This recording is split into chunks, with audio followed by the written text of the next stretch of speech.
Sarah's fingers curled around the handle of her mop, the familiar weight a constant reminder of her place in the world. The gleaming marble floors of the Grand Lux Hotel reflected the opulent chandeliers overhead, casting a soft glow on her weathered hands. At 32, Sarah had spent more than a decade navigating the invisible corridors of the hospitality industry, a ghost among the living, privy to the secrets of the rich and famous, yet never truly a part of their world. As she methodically worked her way through the lobby, Sarah's eyes darted from one guest to another, observing their designer clothes and carefree laughter. A group of businessmen in tailored suits huddled near the concierge desk, their voices hushed as they discussed million-dollar deals. To her left, a young couple draped in jewels giggled over flutes of champagne, celebrating what appeared to be a recent engagement. Sarah had long ago learned to tune out the constant buzz of activity around her. It was a survival mechanism, really. The less she engaged, the less it hurt to be reminded of the vast chasm between her life and theirs. But today, something felt different. There was an electricity in the air, a tension that seemed to crackle just beneath the surface of the hotel's polished veneer. As she rounded the corner towards the elevators, Sarah caught sight of a striking woman in her early 40s, her red hair cascading over bare shoulders, exposed by an emerald green cocktail dress. The woman's eyes darted nervously around the lobby before she stepped into the elevator, jabbing at the button for the penthouse suite. Sarah frowned, pausing in her work. Something about the woman's demeanor set off alarm bells in her mind. Years of observing human behavior had honed Sarah's instincts, and right now, those instincts were screaming that something was amiss. Shaking her head, Sarah tried to dismiss the nagging feeling. It wasn't her place to question the guests or their motives. Her job was simple: clean, polish, and fade into the background. Nothing more, nothing less. As the day wore on, Sarah found herself drawn repeatedly to the penthouse floor. She told herself it was just routine, that the most expensive suites required extra attention. But deep down, she knew it was more than that. The red-haired woman's anxious expression had lodged itself in Sarah's mind, refusing to let go. It was nearing the end of her shift when Sarah finally found herself outside the penthouse suite. She hesitated, her hand hovering over the doorknob. The "Do Not Disturb" sign hung ominously. But hotel policy dictated that rooms be checked at least once a day, regardless of guest preferences. Taking a deep breath, Sarah knocked softly. "Housekeeping," she called out, her voice barely above a whisper. When no response came, she used her master key to enter, pushing the cleaning cart ahead of her. The suite was a vision of luxury, all cream-colored silk and gleaming mahogany. Sarah moved quietly through the space, her eyes taking in every detail. A half-empty bottle of expensive scotch sat on the coffee table, accompanied by 2 used glasses. The bed was rumpled, pillows strewn haphazardly across the floor. As Sarah bent to retrieve a discarded towel, she heard muffled voices coming from the bathroom. Her heart rate quickened as she recognized the red-haired woman's voice, now laced with an urgency that sent chills down Sarah's spine. "Udi, it has to be done tonight. Do you understand?" the woman hissed. "James can't survive that sailing trip. Make it look like an accident, just like we planned." Sarah's blood ran cold. She stood frozen, the towel clutched tightly in her trembling hands. The woman, Emily, she now recalled from the guest registry, was planning a murder. And not just any murder, but the killing of James Blackwood, one of the hotel's most prominent and wealthy patrons. The sound of movement from the bathroom jolted Sarah back to reality. She scrambled to finish her tasks, her mind racing with the implications of what she'd just overheard. As she wheeled her cart out of the suite, her thoughts were a jumbled mess of fear and indecision. What should she do? Go to the police? Warn Mr. Blackwood? The weight of this knowledge pressed down on her, threatening to crush her under its enormity. Back in the safety of the employee locker room, Sarah sank onto a bench, her head in her hands. She was just a cleaner, invisible to the likes of James Blackwood and his murderous wife. Who would believe her word against theirs? But as she changed out of her uniform, Sarah couldn't shake the feeling that she was now irrevocably entangled in something far bigger than herself. The image of Emily's nervous glances in the lobby replayed in her mind, along with the chilling words she'd overheard. Sarah's finger hovered over the screen of her battered smartphone, the number for the local police department glowing accusingly. With a frustrated groan, she shoved the phone back into her pocket. She needed more time to think, to plan her next move carefully. As she stepped out into the cool evening air, Sarah cast one last glance at the towering facade of the Grand Lux Hotel.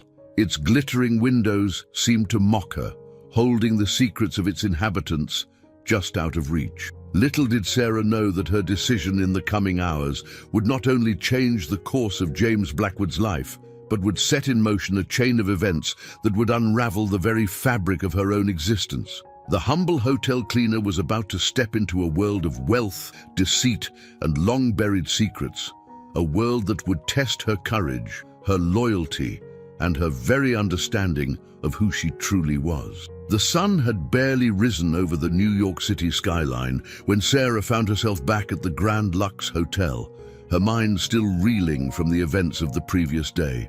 The weight of what she'd overheard pressed down on her shoulders, making each step feel like a monumental effort. As she pushed through the employee entrance, the familiar scent of cleaning supplies and freshly laundered linens did little to calm her nerves. Sarah's fingers trembled as she punched in her time card, her eyes darting nervously around the break room. Did anyone suspect that she knew something? Could they see the guilt and indecision written across her face? "Morning, Sarah," called out Marco, one of the bellhops. "You look like you've seen a ghost. Rough night?" Sarah forced a smile, trying to keep her voice steady. "Just didn't sleep well," she lied, grabbing her cleaning cart. "Nothing a strong cup of coffee won't fix." As she made her way through the hotel's winding corridors, Sarah's mind raced with possibilities. Should she go to the police? Would they even believe her? And what if Emily somehow found out that Sarah had overheard her plans? The thought sent a chill down her spine. Sarah's internal debate was interrupted by the soft ding of the elevator. The doors slid open, revealing none other than Emily herself. The redhead's eyes locked onto Sarah for a brief moment, a flicker of recognition passing across her face before she swept past, the scent of expensive perfume lingering in her wake. Heart-pounding, Sarah wheeled her cart into the elevator, pressing the button for the penthouse floor. She needed to see the suite again to confirm that what she'd heard wasn't just a product of her overactive imagination. As she approached the Blackwood suite, Sarah's hand hesitated over the doorknob. Taking a deep breath, she knocked softly. "Housekeeping," she called out, her voice barely above a whisper. When no response came, Sarah used her master key to enter, pushing the cleaning cart ahead of her. The suite looked much as it had the day before, with one notable exception. James Blackwood himself was seated at the desk, his brow furrowed as he pored over a stack of documents. "Oh, I'm sorry, sir," Sarah stammered, backing towards the door. "I didn't realize anyone was in." "I can come back later." James looked up, his piercing blue eyes softening as they met Sarah's. "No need," he said, his voice warm and reassuring. "Please, go about your work. I won't be in your way." Sarah nodded, her heart racing as she began her routine. She could feel James's eyes on her as she moved about the room, straightening pillows and dusting surfaces. The weight of her knowledge pressed down on her, threatening to burst forth at any moment. As she bent to retrieve a fallen coaster, Sarah's elbow knocked against the desk, sending a sheaf of papers cascading to the floor. "Oh God, I'm so sorry," she gasped, dropping to her knees to gather the scattered documents. James chuckled, joining her on the floor. "No harm done," he assured her, reaching for a paper that had slid beneath the desk. As he stretched, his sleeve rode up, revealing a nasty bruise on his forearm. Sarah's eyes widened at the sight. Before she could stop herself, the words tumbled out. "Mr. Blackwood, are you all right? That looks painful." James quickly pulled his sleeve down, his expression darkening for a moment before he forced a smile. "Just a little accident on the tennis court," he said dismissively. "Nothing to worry about." But Sarah couldn't shake the feeling that there was more to the story. The bruise looked suspiciously like a handprint, as if someone had grabbed James's arm with considerable force. As they stood, Sarah found herself face to face with James, close enough to see the faint lines of worry etched around his eyes. In that moment, she made a decision that would change both their lives forever. "Mr. Blackwood," she began, her voice barely above a whisper, I overheard something yesterday. Something I think you need to know." James's eyebrows knitted together in confusion. "What do you mean?" Sarah took a deep breath, steeling herself for what was to come. "I heard your wife, sir. She was in the bathroom, talking to someone on the phone. She was planning something terrible." James's face paled, his hand gripping the edge of the desk for support. "Go on," he said, his voice strained. "She mentioned a sailing trip," Sarah continued, the words tumbling out in a rush. "She said you couldn't survive it, that it had to look like an accident." For a long moment, James said nothing, his eyes fixed on a point somewhere beyond Sarah's shoulder. When he finally spoke, his voice was barely audible. "I see," he murmured. "And you're certain of what you heard?" Sarah nodded emphatically. "Yes, sir. I wouldn't have said anything if I wasn't absolutely sure." James sank into his chair, his face a mask of shock and disbelief. "I knew things weren't good between Emily and me," he said, more to himself than to Sarah. "But this, I never imagined." Sarah stood awkwardly, unsure of what to do next. She'd delivered her warning, but now what? Should she offer comfort, call the police, leave, and pretend this conversation had never happened? Before she could decide, James looked up at her, his eyes filled with a mixture of gratitude and determination. "Thank you," he said softly. "You may very well have saved my life, but I need to ask you to keep this information to yourself for now. Can you do that?" Sarah nodded, relief washing over her. "Of course, Mr. Blackwood, I won't say a word." As she turned to leave, James called out to her once more. "What's your name?" "Sarah, sir." "Sarah Thompson." James nodded, a small smile playing at the corners of his mouth.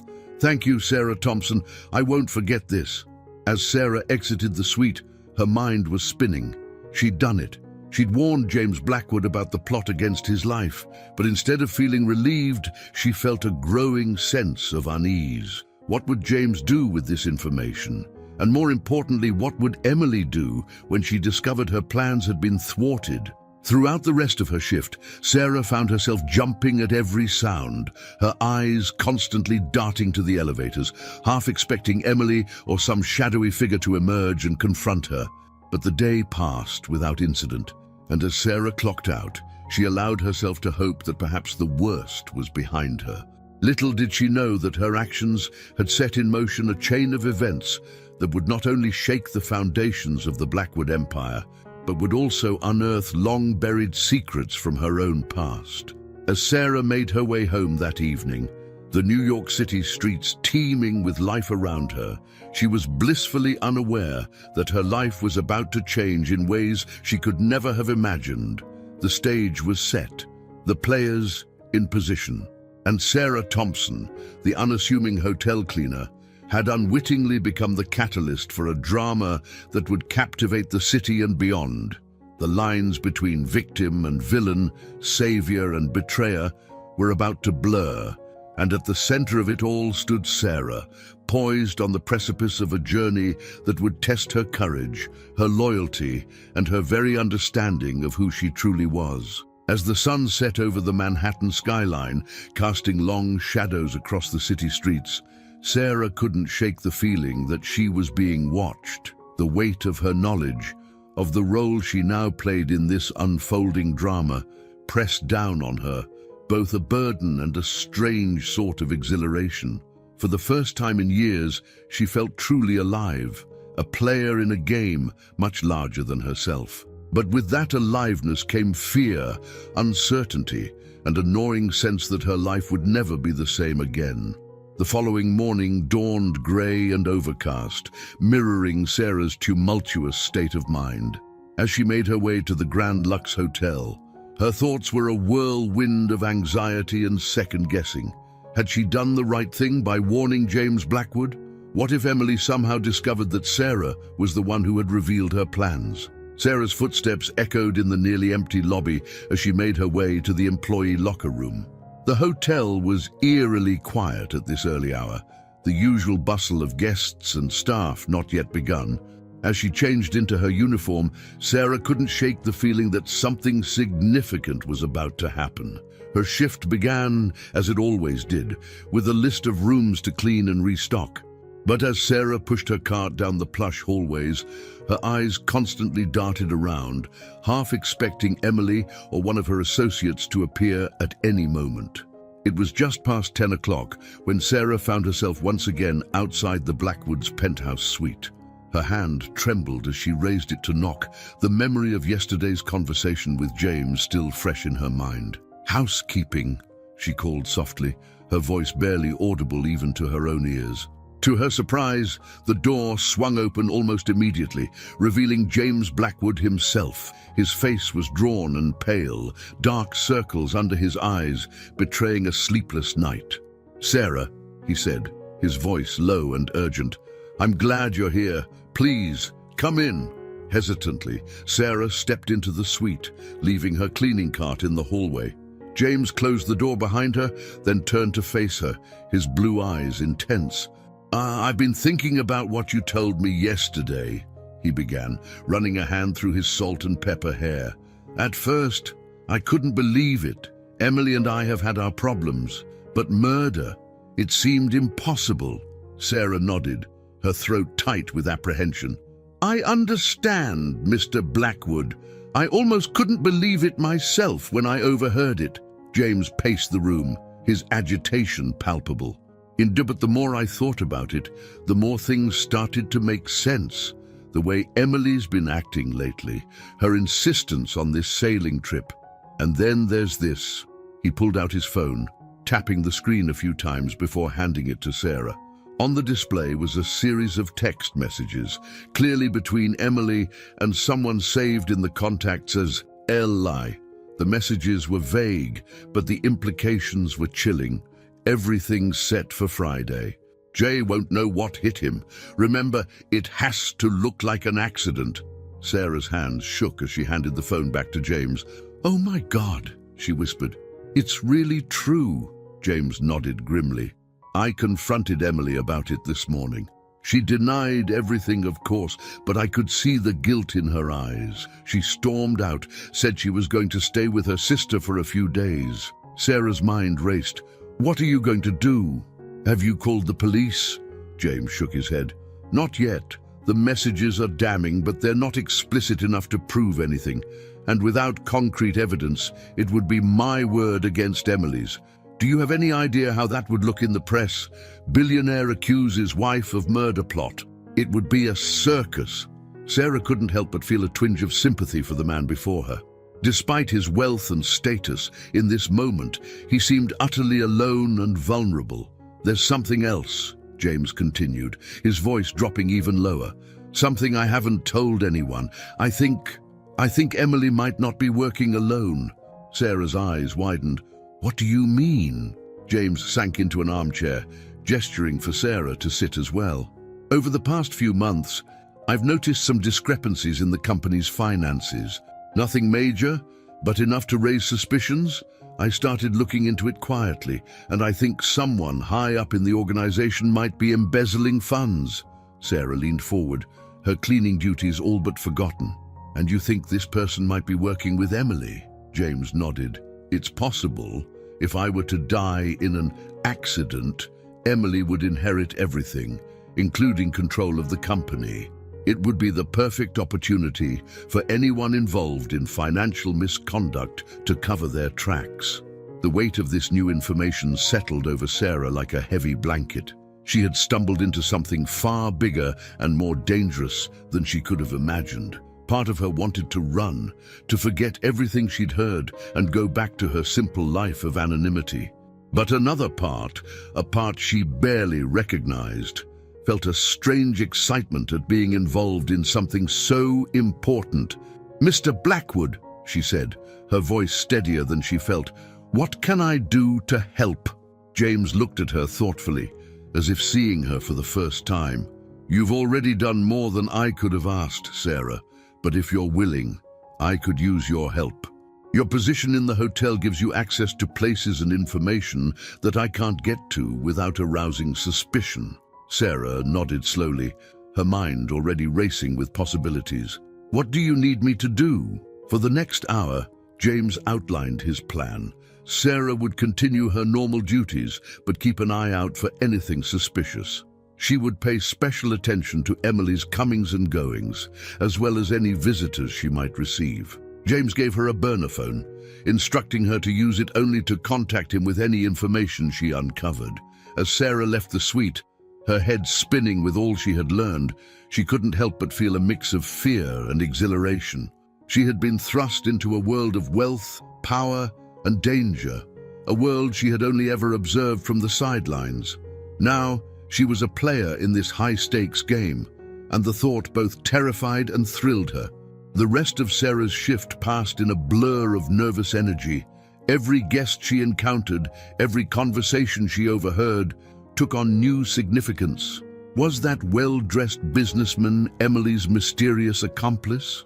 Did that hushed phone call in the hallway contain some vital clue? As she clocked out that evening, Sarah's mind was racing with everything that had transpired. She had always prided herself on being invisible, on blending into the background. Now, she felt as if she was standing in a spotlight, every move scrutinized. Walking home through the bustling New York streets, Sarah couldn't shake the feeling that she was being watched. She found herself glancing over her shoulder, studying the reflections in shop windows for any sign of a tale. The city that had always been her home suddenly felt alien and threatening. Arriving at her modest apartment, Sarah double-checked the locks before collapsing onto her worn sofa. She pulled out the burner phone James had given her, staring at it as if it might suddenly come to life. What had she gotten herself into? As the gravity of her situation settled over her, Sarah's thoughts turned to her late father. What would he think of her involvement in all this? Would he be proud of her for standing up for what was right? Or would he caution her against getting involved in matters far beyond her station? Sarah's fingers traced the outline of the locket she always wore, the only memento she had of her father. Inside was a faded photograph of him, his kind eyes and warm smile frozen in time. She had always felt his absence keenly, but never more so than in this moment. "What should I do, Dad?" she whispered to the empty room. "How do I navigate this world I know nothing about?" As if in answer, a memory surfaced, her father's voice, warm and reassuring. "Always trust your instincts, Sarah. They'll never lead you astray." Taking a deep breath, Sarah made a decision. She would see this through wherever it led. She would be careful, yes, but she wouldn't let fear paralyze her. For the first time in years, she felt truly alive, a part of something bigger than herself. As she prepared for bed that night, Sarah couldn't help but wonder what the coming days would bring. Little did she know that her decision to help James Blackwood would set in motion a chain of events that would not only expose long-buried secrets and shake the foundations of New York's elite, but would also lead her to uncover truths about her own past that she never could have imagined. The stage was set, the players in motion, and at the center of it all was Sarah Thompson, the unassuming hotel cleaner turned unlikely heroine, poised on the brink of a journey that would test her courage, her loyalty, and her very understanding of who she truly was. The next morning dawned with a sense of anticipation that Sarah couldn't shake. As she made her way to the Grand Lux Hotel, her eyes darted from face to face, searching for any sign of Emily or her mysterious accomplice. The weight of the burner phone in her pocket felt like a constant reminder of the dangerous game she had agreed to play. Sarah's shift began, as it always did, with a list of rooms to clean and restock. But today, every task felt charged with new significance. As she moved through the hotel's opulent corridors, she found herself hyper-aware of her surroundings, cataloguing every detail that might prove important later. It was just past 11 when Sarah's path crossed with Emily's for the first time since overhearing the murderous plot. The redhead emerged from the elevator, her face a mask of cool composure. But as her eyes met Sarah's, there was a flicker of something, recognition, suspicion, that made Sarah's heart race. "Good morning, Mrs. Blackwood," Sarah managed to say, her voice steady despite her inner turmoil. Emily's gaze lingered on Sarah for a moment too long before she nodded curtly and swept past, the scent of her expensive perfume lingering in the air. As soon as Emily was out of sight, Sarah ducked into an empty room, her hands shaking as she pulled out the burner phone. She quickly typed out a message to James. Emily just arrived at the hotel, seemed tense, heading towards the penthouse. Sarah had barely slipped the phone back into her pocket when she heard voices approaching. She busied herself with straightening the already immaculate room, straining to catch snippets of the conversation. "Can't believe he cancelled the trip," a man's voice said, low and urgent. "We'll have to move quickly. The window of opportunity is closing." Sarah's breath caught in her throat. Could this be Emily's accomplice? She risked a glance through the partially open door, catching sight of a tall man in an expensive suit walking alongside Emily. His face was unfamiliar, but there was something about his bearing that screamed danger. As their voices faded down the hallway, Sarah's mind raced. She needed to get closer, to hear more. But how? An idea struck her, born of years of navigating the hotel unseen. Sarah quickly gathered her cleaning supplies and made her way to the penthouse floor. She positioned her cart near the Blackwood suite, making a show of dusting and polishing the ornate hallway fixtures. From her vantage point, she could just make out the muffled voices coming from inside the suite. Emily's tone was sharp, angry. "He knows something, I'm sure of it. We need to act now, before he has a chance to—" The man's voice cut her off, too low for Sarah to make out the words, but the tension in the air was palpable, even through the closed door. Suddenly, the door swung open. Sarah ducked her head, pretending to be absorbed in her work. Out of the corner of her eye, she saw Emily and the man exit the suite. "Remember," Emily hissed, her voice barely above a whisper, "the gala tomorrow night. It's our best chance. Make it look like an accident, just like we planned." Sarah's blood ran cold. They were going to make their move at the charity gala the hotel was hosting the following evening. She had to warn James. As soon as Emily and her companion disappeared into the elevator, Sarah pulled out the burner phone, her fingers flying over the keys. "Emergency. Need to meet ASAP. They're planning something for the gala tomorrow night." James's response came almost immediately. "Meet me in the hotel bar in 20 minutes. Come alone." Sarah's heart pounded as she made her way to the bar, her mind racing with the implications of what she had overheard. As she pushed open the heavy wooden doors, she spotted James immediately, seated in a secluded corner booth. "Sarah," he said, his voice low and urgent as she slid into the seat across from him. "Tell me everything." For the next 15 minutes, Sarah recounted every detail of what she had seen and heard. James listened intently, his brow furrowed in concentration. "This is worse than I thought," he said when she had finished. "If they're willing to make their move so publicly, they must be desperate or confident." "What are you going to do?" Sarah asked, her voice barely above a whisper. James's eyes met hers, and she was struck by the intensity of his gaze. "I'm going to attend that gala," he said firmly. "But I need your help, Sarah. You're the only one I can trust right now." The weight of his words settled over Sarah like a heavy cloak. She was in deep now, far beyond the point of no return. But as she looked at James, saw the mix of determination and vulnerability in his eyes, she knew she couldn't back out now. "What do you need me to do?" she asked, surprised by the steadiness in her own voice. James leaned in closer, his voice dropping even lower. "I need you to be my eyes and ears at the gala. You know this hotel better than anyone. You can move around unnoticed, gather information. Can you do that? Sarah nodded, a strange mix of fear and excitement coursing through her veins. Yes, she said. I can do that. As they finalized their plans, Sarah couldn't help but marvel at the turn her life had taken. Just days ago, she had been nothing more than a faceless cleaner, invisible to the wealthy guests she served. Now, she was at the center of a dangerous plot, working alongside one of the most powerful men in New York to uncover a conspiracy that threatened to shake the city's elite to its core. As she left the bar, Sarah's mind was already racing with preparations for the following night. She would need to find a way to blend in at the gala, to move among the guests without arousing suspicion. It would be the performance of a lifetime, and the stakes couldn't be higher. Back in her tiny apartment that evening, Sarah stood before her mirror, studying her reflection. The woman who looked back at her seemed different somehow, stronger, more determined. She fingered the locket around her neck, thinking of her father. "I hope I'm doing the right thing, Dad," she whispered to the empty room. "I hope you'd be proud of me." As she prepared for bed, Sarah couldn't shake the feeling that she was standing on the precipice of something monumental. The gala tomorrow night would change everything, for better or for worse. And she, Sarah Thompson, would be at the heart of it all.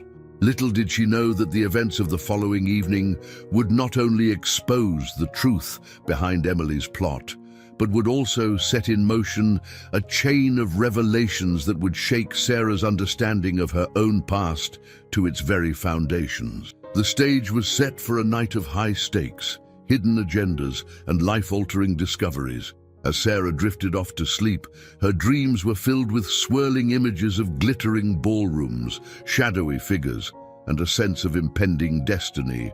Tomorrow night, everything would change, and Sarah Thompson, the unassuming hotel cleaner turned unlikely heroine, would be at the center of it all, ready to face whatever challenges lay ahead with newfound courage and determination.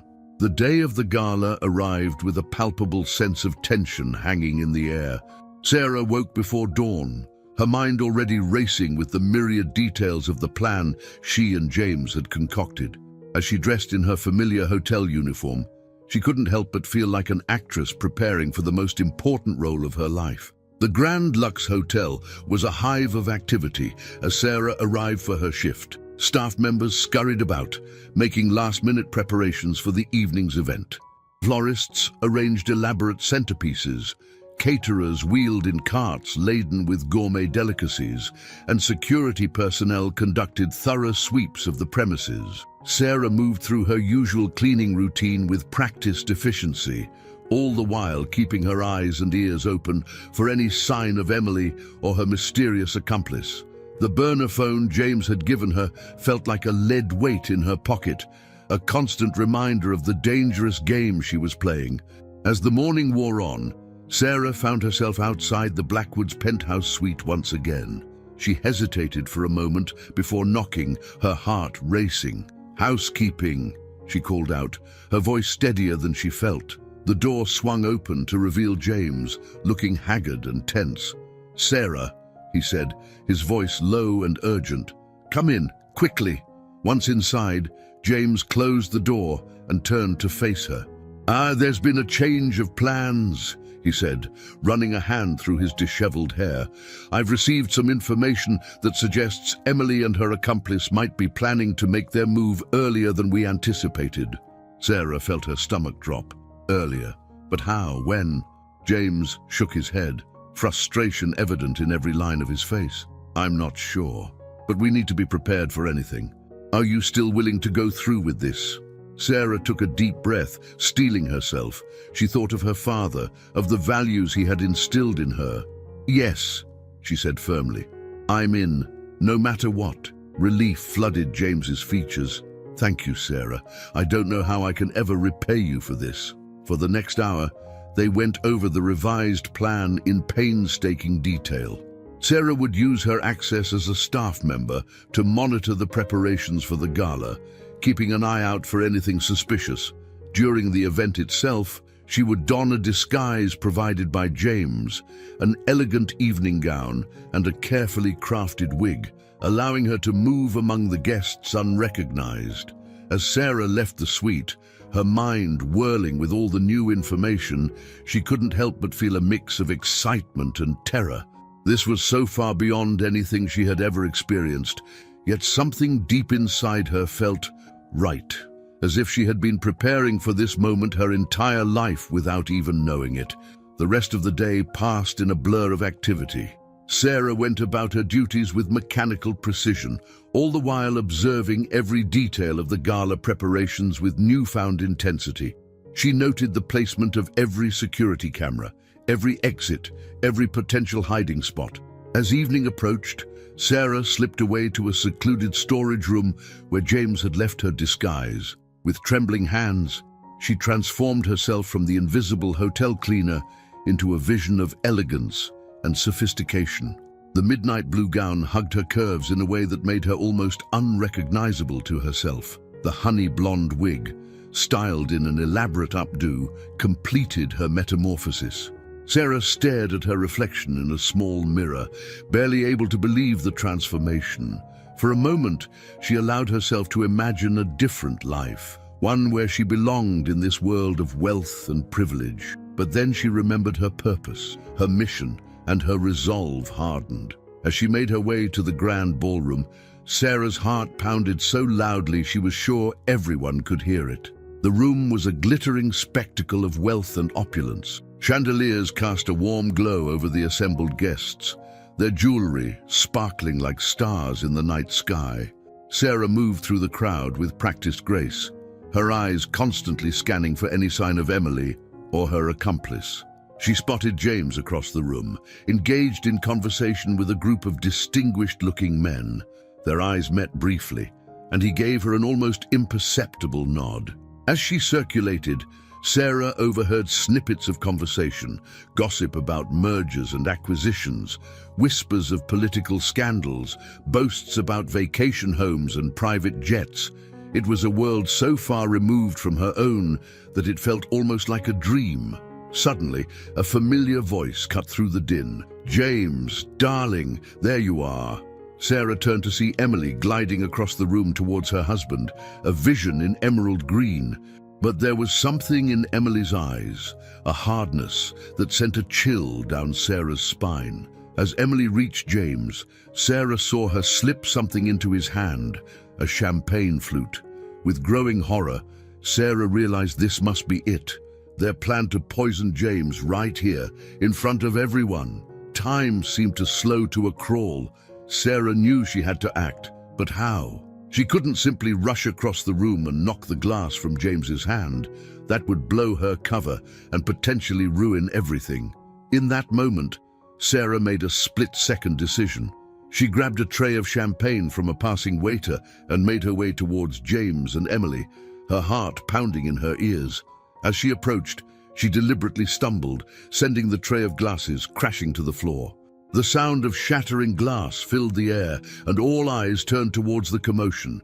In the confusion, Sarah managed to bump into James, whispering urgently, "Don't drink it. It's poisoned." James's eyes widened in understanding. Without missing a beat, he turned to Emily with a forced smile. "Darling, it seems I've been clumsy. Why don't we get some fresh glasses?" Emily's face contorted in barely concealed rage, but she had no choice but to play along. "Of course, dear. How careless of you." As James led Emily away, ostensibly to get more champagne, Sarah felt a hand grasp her arm. She turned to find herself face to face with the man she had seen with Emily earlier, her accomplice. "I don't know who you are," he hissed, his grip tightening painfully, "but you're playing a very dangerous game. I suggest you leave now while you still can." Sarah's heart raced, but she met his gaze steadily. "I don't know what you're talking about," she said, her voice surprisingly calm. "Now, if you'll excuse me, I need to clean up this mess." She wrenched her arm free and hurried away, her mind reeling. She had managed to thwart their immediate plan, but what would they try next? And how long could she maintain this charade? As she made her way to a quiet corner of the ballroom, Sarah's eyes met James's across the room.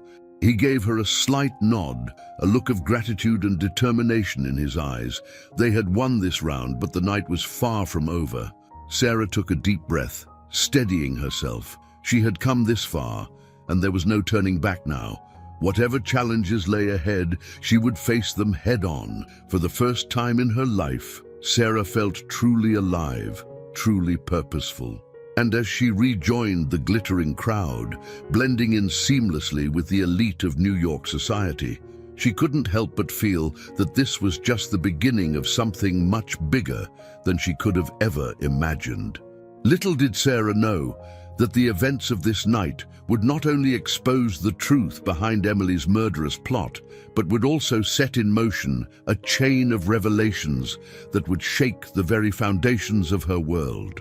As the gala continued around her, Sarah Thompson, the unassuming hotel cleaner turned unlikely heroine, stood on the precipice of discoveries that would change her life forever.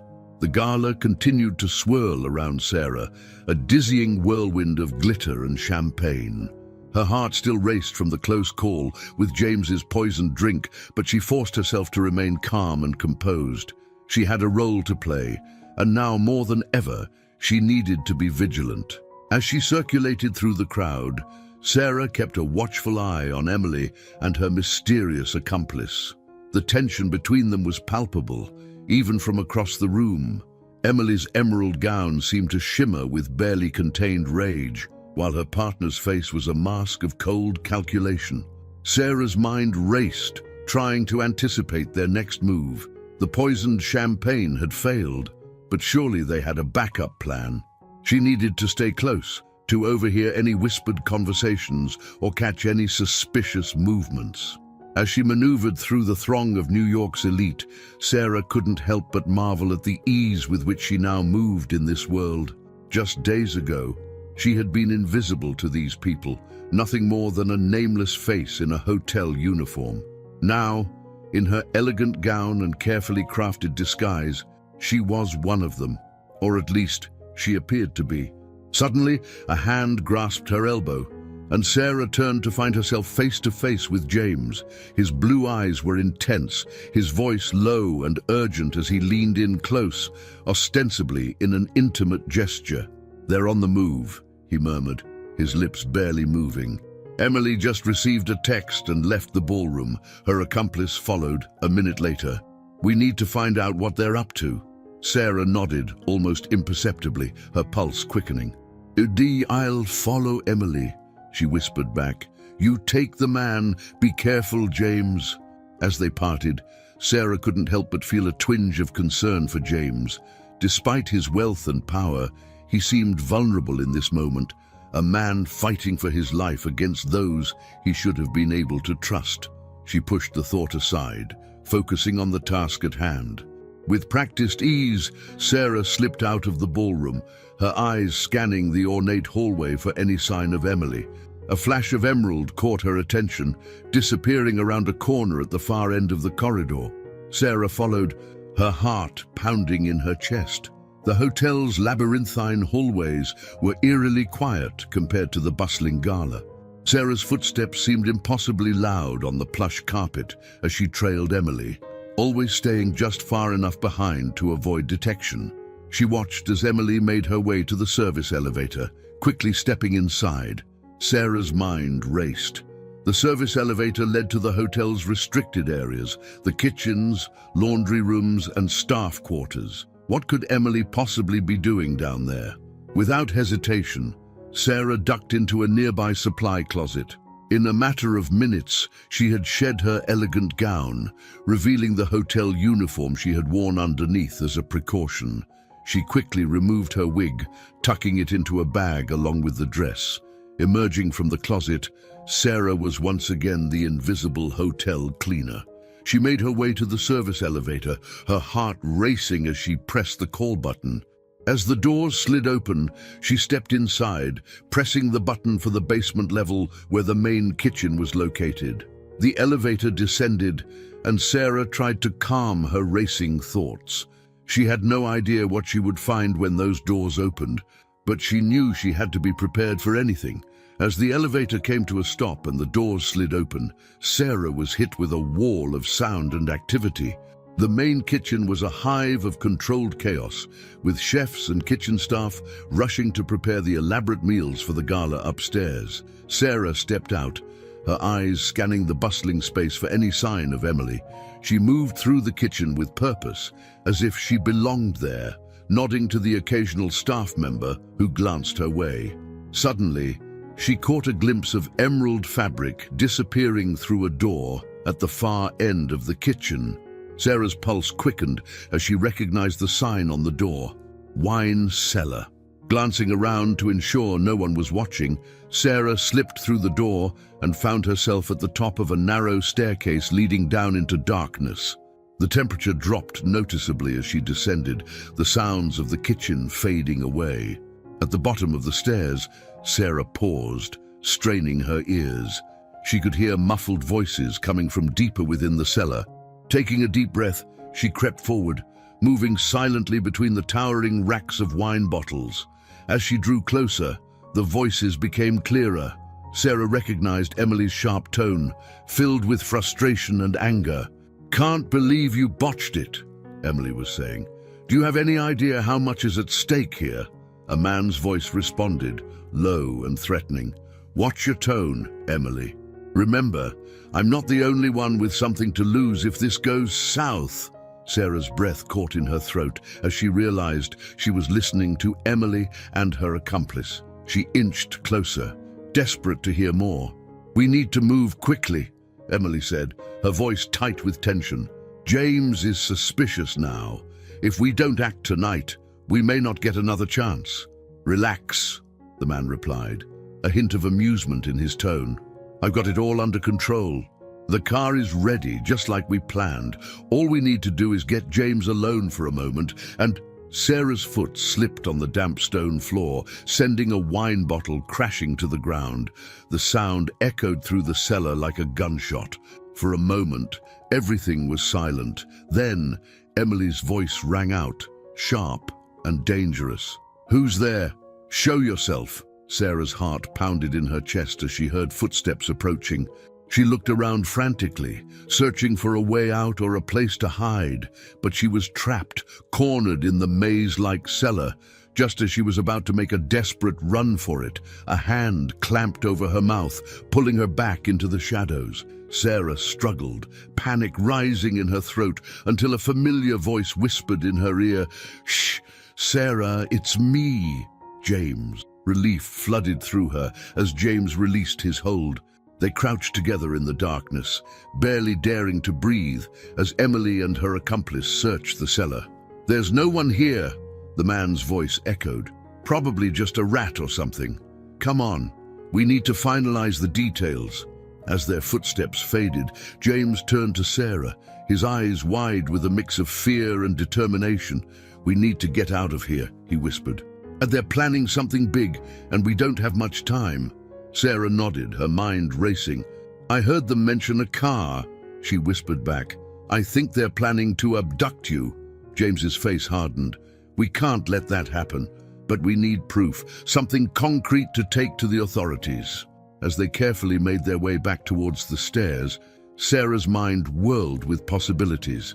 They had overheard part of the plot, but it wasn't enough. They needed hard evidence, something that would expose Emily and her accomplice once and for all. Just as they reached the bottom of the stairs, Sarah froze. A crazy, dangerous idea had just occurred to her. "James," she whispered, her voice trembling slightly. "I think I know how we can get the proof we need, but it's risky, very risky." James looked at her, his blue eyes intense in the dim light of the cellar. "Tell me," he said simply. As Sarah outlined her plan, she could see the mix of admiration and concern in James's face. It was audacious, potentially disastrous, but if it worked— "Are you sure about this, Sarah?" James asked when she had finished. "It's incredibly dangerous. I can't ask you to put yourself at risk like this." Sarah took a deep breath, thinking of how far she had come, of the invisible cleaner who had somehow become entangled in this web of deceit and danger. She thought of her father, of the values he had instilled in her, and she knew with absolute certainty what she had to do. "I'm sure," she said, her voice steady and determined. "We have to stop them, James, whatever it takes." As they ascended the stairs and stepped back into the controlled chaos of the kitchen, Sarah felt a strange sense of calm settle over her. In just a few short days, her life had changed beyond recognition. She had been thrust into a world of wealth, power, and danger, a world she had only ever observed from the sidelines. But now, as she prepared to put her daring plan into action, Sarah realized that she was no longer just an observer. She was a player in this high-stakes game, and she was determined to see it through to the end. As they made their way back to the glittering ballroom, Sarah caught her reflection in a polished silver tray. The face that looked back at her was transformed, not by the wig or the makeup, but by a newfound strength and determination that shone in her eyes. Whatever challenges lay ahead, whatever dangers she might face, Sarah Thompson was ready. The invisible cleaner had become the unlikely heroine, and she was about to take center stage in a drama that would shake the foundations of New York's elite society. Little did Sarah know that her audacious plan would not only expose the truth behind Emily's murderous plot, but would also set in motion a chain of events that would uncover long-buried secrets from her own past. As she stepped back into the dazzling world of the gala, Sarah stood on the precipice of discoveries that would change her life forever. The grand ballroom of the Grand Lux Hotel was a sea of glittering gowns and polished tuxedos. As Sarah and James re-entered, their faces masks of composed elegance that belied the tumultuous emotions churning beneath the surface. Sarah's heart raced as she contemplated the audacious plan she had just proposed. It was risky, potentially disastrous, but it was their best chance at exposing Emily's plot once and for all. As they moved through the crowd, Sarah couldn't help but marvel at the ease with which she now navigated this world of wealth and privilege. Just days ago, she had been invisible to these people, nothing more than a nameless face in a hotel uniform. Now, she moved among them as an equal, her carefully crafted disguise allowing her to blend seamlessly into their glittering ranks. James leaned in close, his lips barely moving as he whispered, "Are you absolutely certain about this, Sarah? There's still time to back out." Sarah met his gaze, her eyes filled with a determination that surprised even her. "I'm sure, James," she replied softly. "Adeli, we have to end this tonight before Emily and her accomplice can make another move." With a slight nod, James squeezed her hand gently before moving away, seamlessly engaging in conversation with a group of distinguished-looking men. Sarah took a deep breath, steeling herself for what was to come. Her role in this dangerous charade was about to begin. Moving with practiced grace, Sarah made her way towards Emily, who stood near the bar, a flute of champagne clutched tightly in her manicured hand. As she drew closer, Sarah could see the tension in Emily's posture, the barely contained rage simmering just beneath her polished exterior. "Mrs. Blackwood," Sarah said, pitching her voice slightly higher than normal, "I couldn't help but admire your dress. It's absolutely stunning." Emily turned, her eyes narrowing slightly as she took in Sarah's appearance. For a heart-stopping moment, Sarah feared that her disguise had failed, that Emily would see through the carefully applied makeup and expertly styled wig to recognize the hotel cleaner beneath. But then Emily's face softened into a practiced smile, the kind reserved for social niceties at events like these. "Thank you, darling," she replied, her voice dripping with false warmth. "And you are?" "Sophia Carmichael," Sarah lied smoothly, the false name rolling off her tongue with ease. "I'm new to New York, just moved here from London. This is my first time at one of these grand affairs, and I must say it's all quite overwhelming." Emily's eyes lit up with interest, and Sarah knew she had her hooked. The promise of fresh gossip, of a new player in their social circle, was too tempting for Emily to resist. "Well, Sophia," Emily purred, linking her arm through Sarah's, Allow me to give you a proper introduction to New York society. There are simply dozens of people you simply must meet. As Emily led her through the crowd, making introductions and sharing snippets of gossip, Sarah played her part to perfection. She laughed at the right moments, gasped in feigned shock at the juiciest bits of scandal, and all the while, she kept her senses attuned to any hint of Emily's true plans for the evening. It was nearly an hour later when Sarah's patience finally paid off. Emily's phone buzzed, and as she glanced at the screen, Sarah caught a glimpse of a message that made her blood run cold. Car ready, south entrance. In 30 minutes, Emily's demeanor changed instantly, a predatory gleam entering her eyes. "Sophia, darling," she said, her voice honey-sweet, "I'm afraid I must leave you for a moment. There's a small matter I need to attend to." As Emily moved away, Sarah's mind raced. This was it, the moment they had been waiting for. She caught James's eye across the room, giving him the slightest of nods. It was time to put their plan into action. With her heart pounding in her chest, Sarah made her way towards the south entrance of the hotel. She moved swiftly but carefully, always aware of the need to maintain her cover. As she approached the ornate doors leading to the hotel's south terrace, she caught sight of a sleek black car idling just beyond, its tinted windows concealing whoever waited inside.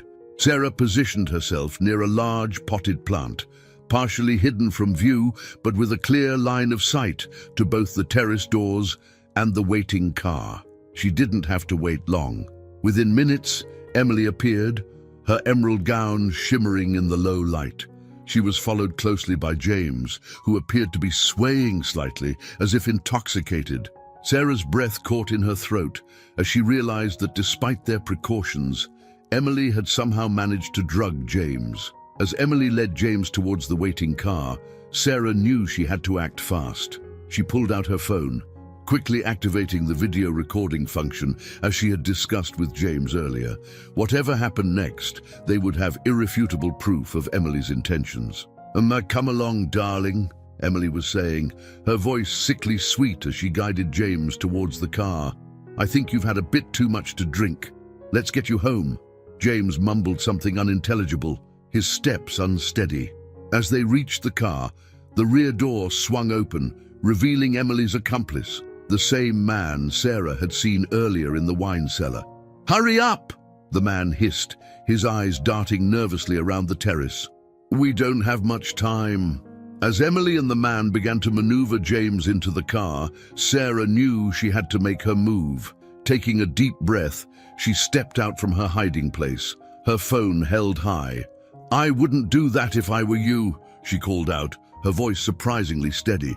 Emily and her accomplice froze, their heads whipping around to stare at Sarah in shock and fury. "Who the hell are you?" Emily snarled, her carefully cultivated socialite persona crumbling in an instant. Sarah stood her ground, her phone still recording. "Someone who knows exactly what you're planning, Emily, and someone who has proof of your attempted murder." The man lunged towards Sarah, but she was quicker, dodging behind a large stone planter. "I wouldn't," she warned. "This is being live-streamed as we speak. If anything happens to me, the police will have all the evidence they need." It was a bluff, of course. The video was only being recorded locally on her phone. But Emily and her accomplice didn't know that. For a moment, everything was still. Sarah could hear her own heart pounding in her ears, could feel the adrenaline coursing through her veins. She had never felt more alive or more terrified in her entire life. Then, several things happened at once. James, who had been playing up his drugged state, suddenly straightened, his eyes clear and alert. In one swift motion, he grabbed Emily's arm, twisting it behind her back. At the same time, the terrace doors burst open, revealing a team of police officers, led by none other than Detective Michael Rodriguez, James's longtime friend and confidant. "NYPD! Freeze!" Rodriguez shouted, his gun trained on Emily's accomplice. What followed was a flurry of activity. Emily and her accomplice were handcuffed and read their rights. James gave a brief statement to the police, and Sarah found herself being ushered back into the hotel by a concerned-looking officer. As the adrenaline began to wear off, Sarah felt her knees go weak. She sank into a plush armchair in a quiet corner of the lobby, her mind struggling to process everything that had just happened. She had done it. She, Sarah Thompson, the invisible hotel cleaner, had helped bring down a murderous plot and expose the true nature of Emily Blackwood. It seemed impossible, like something out of a movie or a wild dream. Sarah. She looked up to see James standing before her, his face a mix of concern and gratitude. "Are you all right?" he asked softly, kneeling beside her chair. Sarah nodded, unable to find her voice for a moment. When she finally spoke, her words surprised even her. "I've never been better," she said, a small smile tugging at her lips. James chuckled, shaking his head in amazement. "You were incredible out there. I don't know how I can ever thank you." As Sarah looked into James's eyes, she felt a warmth spreading through her chest. It wasn't just the thrill of their success or the lingering effects of adrenaline. It was something deeper, something she wasn't quite ready to name. "You don't have to thank me," she said softly. "I'm just glad we were able to stop them." James opened his mouth to respond, but before he could, Detective Rodriguez approached, his face serious. "James, Sarah," he said, nodding to each of them in turn. "I need to speak with you both. There's been a development." Sarah felt a chill run down her spine at the detective's tone. She had thought it was over, that they had won, but something in Rodriguez's eyes told her that their night was far from over. As she stood to follow James and the detective to a more private area, Sarah couldn't shake the feeling that she was standing on the precipice of yet another life-changing revelation. Whatever was coming, she knew with certainty that her world would never be the same again. Little did Sarah know that the events of this night had set in motion a chain of discoveries that would not only reshape her understanding of the Blackwood family, but would also unearth long-buried secrets from her own past.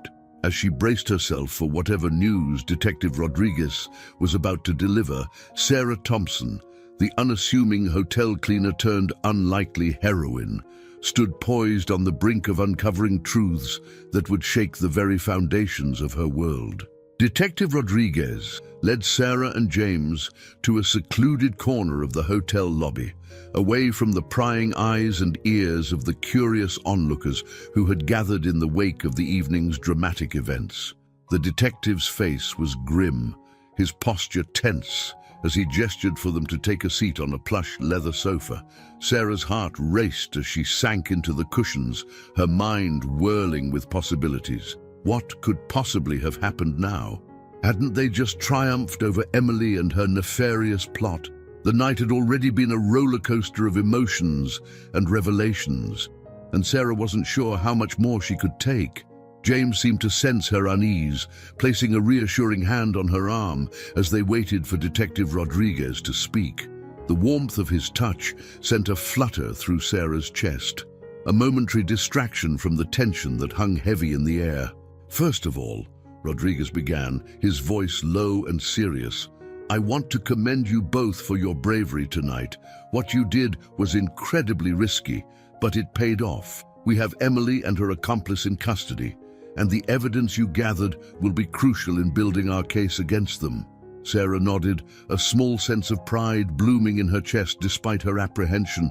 She, Sarah Thompson, the invisible hotel cleaner, had played a key role in bringing down a murderous plot. It still seemed surreal. "However," Rodriguez continued, his brow furrowing, "during our initial questioning of Emily's accomplice, some unexpected information came to light. Information that, it concerns you, Sarah." Sarah felt as if the floor had dropped out from beneath her. Her?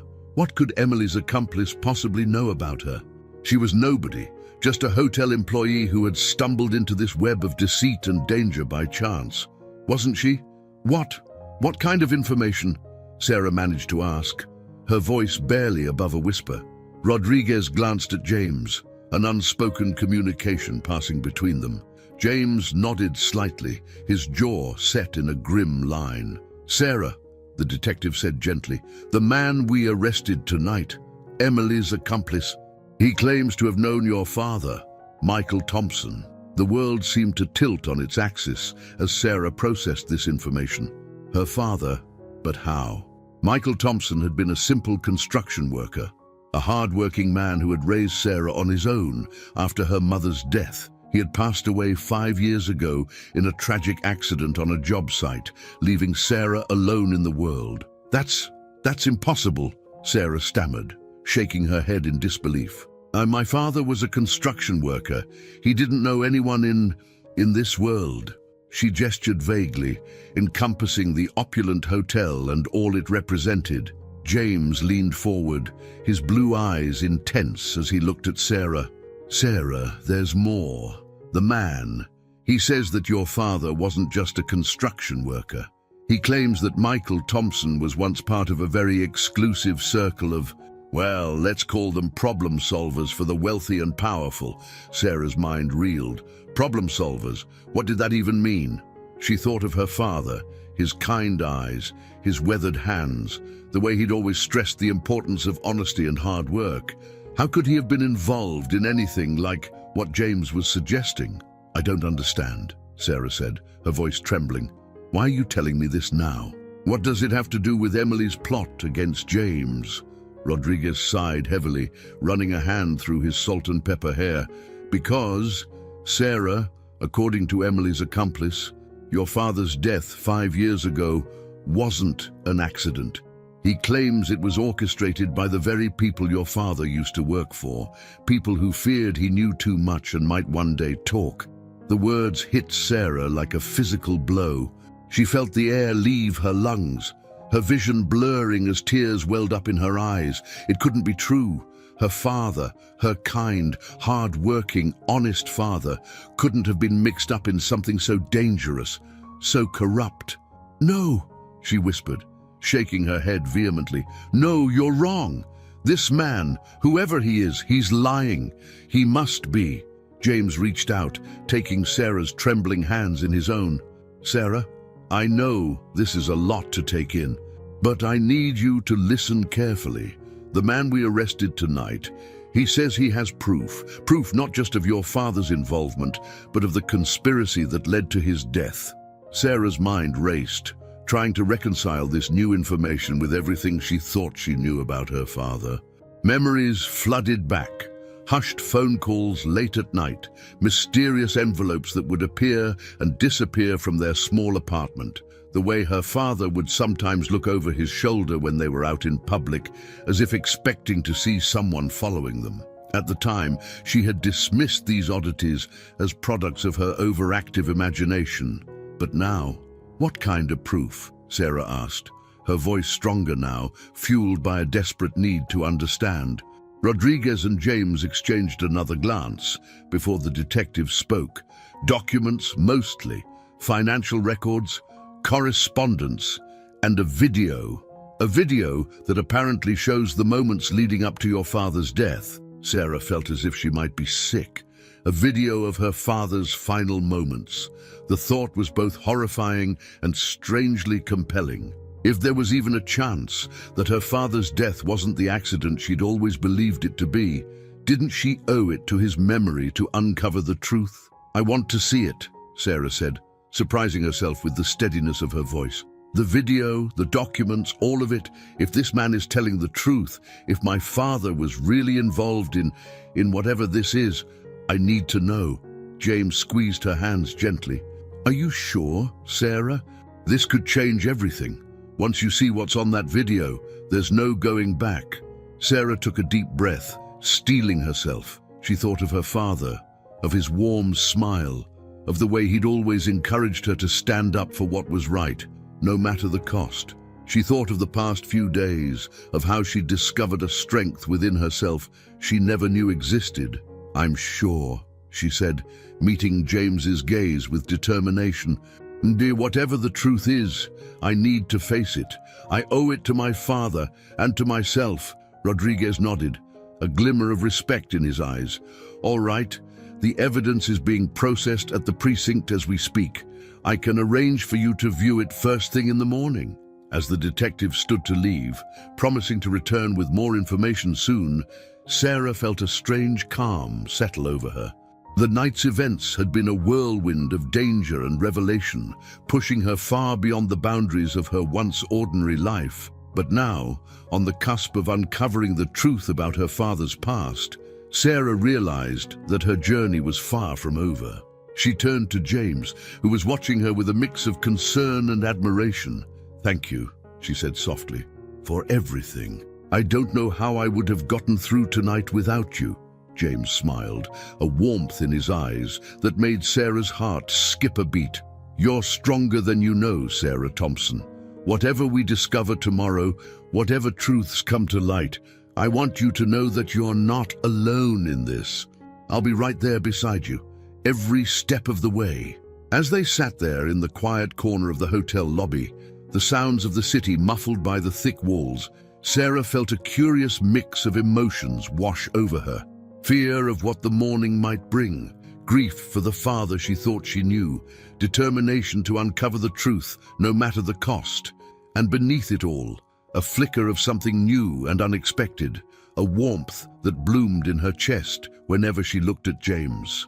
Little did Sarah know that the revelations awaiting her in the morning would not only reshape her understanding of her father's life and death, but would also set her on a path that would challenge everything she thought she knew about herself, her past, and her place in the world.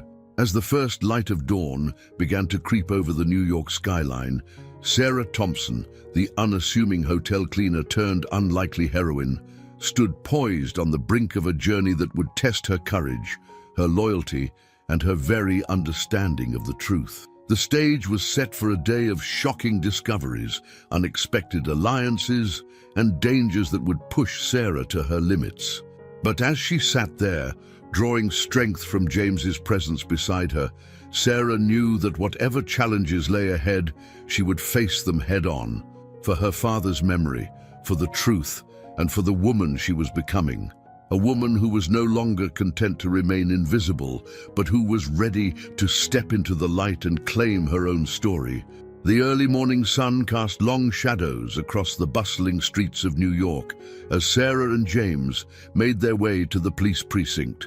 The city was already alive with the usual cacophony of honking horns, chattering pedestrians, and the distant wail of sirens. But to Sarah, it all seemed muffled, as if she were moving through a dream.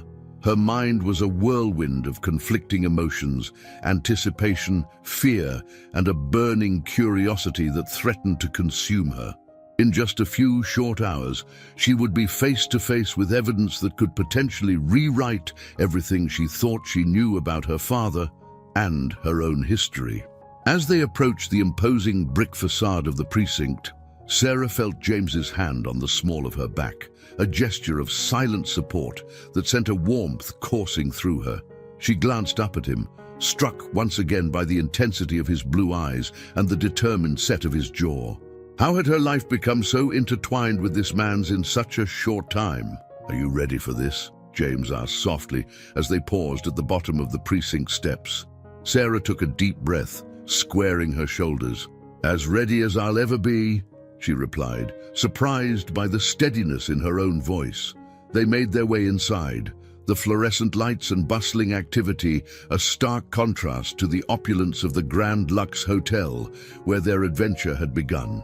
Detective Rodriguez was waiting for them in the lobby, his face etched with lines of concern and fatigue that spoke of a long, sleepless night. "Sarah, James," he greeted them with a nod. "Follow me. We've set up everything in a private viewing room." As they wound their way through the maze of desks and offices, Sarah couldn't help but notice the curious glances thrown their way. She wondered what the officers saw when they looked at her. Did they see the hotel cleaner she had been just days ago, or did they sense the transformation she had undergone?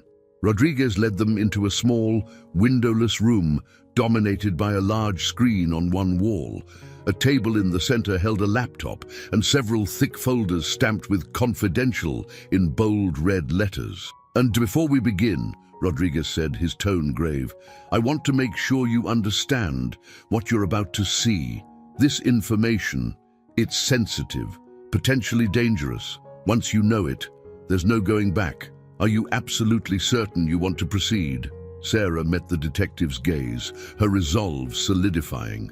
"I need to know the truth about my father," she said firmly. "Whatever it is, I can handle it." Rodriguez nodded, a flicker of respect in his eyes. He moved to the laptop, tapping a few keys before stepping back. "We'll start with the video," he said softly. It's not easy to watch, Sarah, but it may provide some answers." As the screen flickered to life, Sarah felt James's hand slip into hers, a lifeline in the storm she was about to weather. She squeezed it gratefully, drawing strength from his presence as the grainy footage began to play. The video showed a construction site, the camera angle suggesting it was from a security feed. Sarah's breath caught in her throat as she recognized her father, Michael Thompson, moving purposefully across the frame. He looked nervous, constantly glancing over his shoulder as if expecting someone to follow him. Suddenly, two men in dark suits appeared, cornering Michael against a stack of steel beams. There was no audio, but Sarah could see the tension in her father's posture, the fear in his eyes as he faced his assailants. Words were exchanged, Michael's hands moving in placating gestures. Then, without warning, one of the men lashed out, striking Michael across the face. The other moved swiftly, producing something from his pocket, a syringe. Sarah's grip on James's hand tightened as she watched her father struggle, fighting against the men as they forced the needle into his arm. Within moments, Michael's movements became sluggish, uncoordinated. He stumbled, his eyes wide with terror and confusion. What happened next seemed to unfold in slow motion. The two men stepped back, watching impassively as Michael, clearly disoriented, staggered towards the edge of an unfinished floor. Sarah wanted to scream, to reach through the screen and pull her father back from the brink, but she could only watch, horror-struck, as Michael Thompson took one more unsteady step and plummeted out of frame. The video cut out abruptly, leaving the room in stunned silence. Sarah realized she was trembling, tears streaming down her face. James's arm was around her shoulders, holding her steady as the full impact of what she had just witnessed washed over her. "Oh my God," she whispered, her voice choked with emotion. They murdered him. They made it look like an accident, but they murdered my father." Rodriguez cleared his throat, his own eyes suspiciously bright. "I'm so sorry you had to see that, Sarah, but it confirms what our suspect told us. Your father's death was no accident. It was a calculated hit, carried out by professionals." Sarah's mind reeled, trying to reconcile the loving, hard-working father she had known with the man in the video, a man clearly involved in something dangerous enough to cost him his life. "But why?" she asked, her voice small and lost. "Why would anyone want to kill my father?" James spoke up, his voice gentle but firm. "That's what we need to find out, Sarah. And I think the answers might be in those files." He nodded towards the folders on the table. With hands that shook slightly, Sarah reached for the topmost folder. As she opened it, a cascade of documents spilled out: financial records, correspondence, and surveillance photos. Her eyes widened as she began to read, each page revealing a side of her father she had never known existed. Michael Thompson, it seemed, had indeed been part of a secretive organization that catered to the needs of the wealthy and powerful. But unlike many of his colleagues, Michael had been driven by a desire to right wrongs and expose corruption. The documents painted a picture of a man who had used his position to gather evidence of illegal activities, tax evasion, and even more sinister crimes committed by some of New York's most influential figures. He was going to expose them, Sarah breathed, looking up at James and Rodriguez with dawning understanding. That's why they killed him. He was going to blow the whistle on all of it. Rodriguez nodded grimly. It looks that way. Your father was sitting on a powder keg of information that could have brought down some very powerful people. They couldn't risk letting him talk. As Sarah continued to sift through the documents, a new emotion began to well up inside her: pride. Her father had been more than just a construction worker or even a problem solver for the elite. He had been a hero, working in secret to expose corruption and bring justice to those who thought themselves above the law. But with that pride came a chilling realization. If these people were willing to kill my father to keep their secrets, Sarah said slowly, what does that mean for us now that we know the truth? The room fell silent as the implications of her words sank in. James was the first to speak, his voice filled with determination. It means we finish what your father started, Sarah. We use this information to expose these people and bring them to justice. It's what Michael would have wanted. Sarah looked at James, seeing the fire in his eyes, the unwavering resolve. She thought of her father, of the risks he had taken to do what was right. In that moment, she made a decision that would alter the course of her life forever. You're right, she said, straightening her shoulders and meeting James's gaze with equal determination. We owe it to my father to see this through. Whatever it takes, whatever the risks, we need to finish what he started. As Sarah, James, and Detective Rodriguez began to formulate a plan, the energy in the small room crackled with purpose. They were no longer just three individuals brought together by chance and circumstance.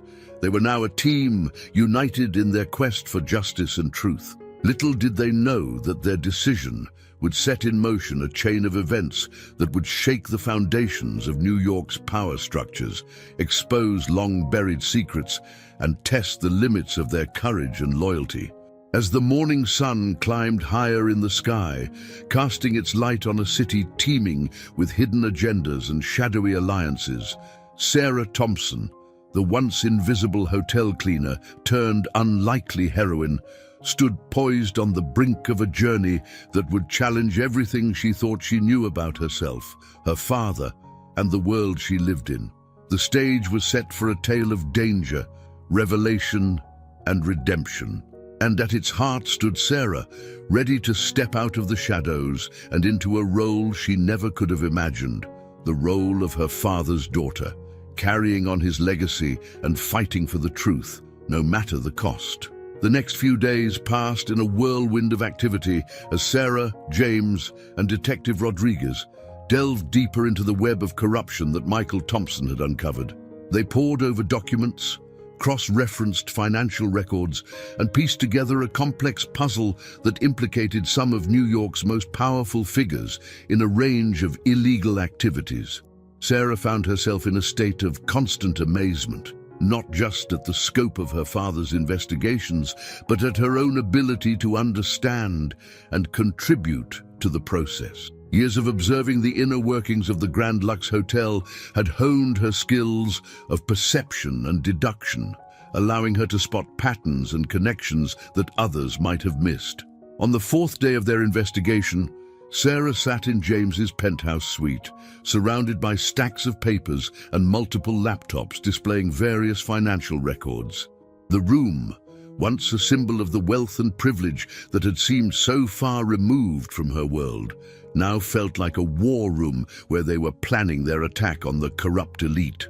I think I've found something, Sarah said, her voice tinged with excitement as she beckoned James and Rodriguez over to her laptop. Look at these transactions. They're all routed through a series of shell companies, but if you follow the money, it all leads back to one place. James leaned in, his brow furrowed in concentration. Blackstone Enterprises, he murmured, his eyes widening in recognition. That's Victor Blackstone's company. He's one of the most influential real estate developers in the city. Rodriguez nodded grimly. And he's been on our radar for years, but we've never been able to pin anything concrete on him. He's too well connected, too careful. Sarah felt a surge of determination. Well, it looks like my father found what you've been looking for. These records show a pattern of bribery, money laundering, and what looks like a massive tax evasion scheme. As they dug deeper into the Blackstone connection, a clearer picture began to emerge. Victor Blackstone wasn't just a corrupt businessman. He was at the center of a vast network of illegal activities that touched every level of New York's power structure. Politicians, judges, even high-ranking police officials, all were implicated in Blackstone's web of corruption.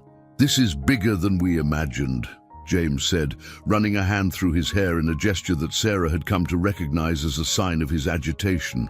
If we're going to take down Blackstone and his network, we need to be extremely careful. These people won't hesitate to eliminate anyone they see as a threat. Sarah felt a chill run down her spine as she remembered the video of her father's murder. They've already shown how far they're willing to go, she said softly. But we can't let that stop us. We owe it to my father and to all the other victims of their corruption to see this through. Rodriguez nodded, his face set in grim determination. We'll need to build an airtight case before we make any moves, and we'll need to be prepared for the backlash. Once we start pulling on this thread, there's no telling how many powerful people will come after us. As they discussed their next steps, Sarah found her gaze drawn to the floor-to-ceiling windows of James's penthouse. The New York skyline stretched out before her, a glittering tapestry of lights that seemed to pulse with hidden secrets. Somewhere out there, Victor Blackstone and his cohorts were going about their lives, confident in their power and impunity. The thought filled Sarah with a fierce determination. We need to infiltrate Blackstone's inner circle, she said suddenly, turning back to James and Rodriguez. All the financial records in the world won't be enough if we can't prove that Blackstone is personally involved in these crimes. James looked at her with a mix of admiration and concern. What are you suggesting, Sarah? Sarah took a deep breath, steeling herself for what she was about to propose. I think I should go undercover. Use my skills from the hotel to get a position in Blackstone's organization. I could be his new personal assistant or work in his home, somewhere that would give me access to information we can't get from the outside. The room fell silent as James and Rodriguez absorbed her words. Sarah could see the conflict playing out on their faces, the recognition of the potential value of her plan warring with concern for her safety.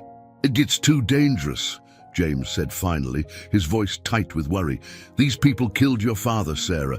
If they discovered who you really are... I know the risks, Sarah interrupted, her voice steady and determined. But I also know that I'm the best person for this job. I've spent years being invisible, observing without being noticed. And now, thanks to everything we've uncovered, I understand this world in a way I never did before. I can do this, James. I need to do this. Rodriguez cleared his throat, his expression thoughtful. She has a point, James. An inside source could be the key to bringing down Blackstone's entire operation. And Sarah has proven herself more than capable over the past few days. James paced the room, clearly torn. Sarah watched him, her heart racing with a mix of fear and exhilaration. She knew she was volunteering for something incredibly dangerous, but she also felt, deep in her bones, that this was what she was meant to do. This was how she could honor her father's memory and make a real difference in the world. Finally, James turned to face her, his blue eyes intense with emotion. If we do this, and I stress if, we need to take every possible precaution. You'll need extensive training, a foolproof cover story, and constant backup. I won't let you walk into that lion's den without every protection we can provide. Sarah felt a rush of warmth at James's concern, mixed with a steely resolve. I understand, and I'm ready for whatever training you think I need. We can do this, James. Together, we can bring these people to justice. As the three of them began to hash out the details of Sarah's undercover mission, the energy in the room shifted. There was a sense of purpose, of righteous determination that seemed to charge the very air around them. They were no longer just three individuals brought together by circumstance. They were a team, united in their quest to expose corruption and bring down a criminal empire. Over the next 2 weeks, Sarah underwent an intense crash course in undercover work. She learned the art of creating and maintaining a false identity, studied the intricacies of Blackstone's business empire, and honed her already considerable skills of observation and deduction. James spared no expense in creating Sarah's new persona. She became Olivia Wells, a highly recommended executive assistant with an impeccable resume and glowing references from some of New York's most prestigious firms. Her wardrobe was upgraded from hotel uniforms to designer suits and accessories that would allow her to blend seamlessly into Blackstone's world of wealth and privilege. As the day of her interview with Blackstone Enterprises approached, Sarah found herself standing before the mirror in her small apartment, hardly recognizing the woman who looked back at her. Gone was the invisible hotel cleaner, replaced by a polished, confident professional ready to take on the corporate world. "You can do this," she whispered to her reflection, touching the locket that still hung around her neck, her last tangible connection to her father and her old life. "For Dad, for justice, for all the people these criminals have hurt, you can do this." A soft knock at the door jolted Sarah from her reverie. She opened it to find James standing there, his face a mask of concern and admiration. "Are you ready?" he asked softly. Sarah nodded, squaring her shoulders. "As ready as I'll ever be." As they made their way to the sleek black car waiting outside, Sarah felt a curious mix of emotions swirling within her. Fear, certainly. She was about to walk into the lair of the very people who had ordered her father's murder. But there was also excitement, a sense of purpose that filled her with a strength she had never known she possessed. As the car pulled away from the curb, Sarah gazed out at the New York streets, seeing them with new eyes. The city that had once seemed so vast and indifferent now felt like a battlefield, and she was a soldier stepping into the fray.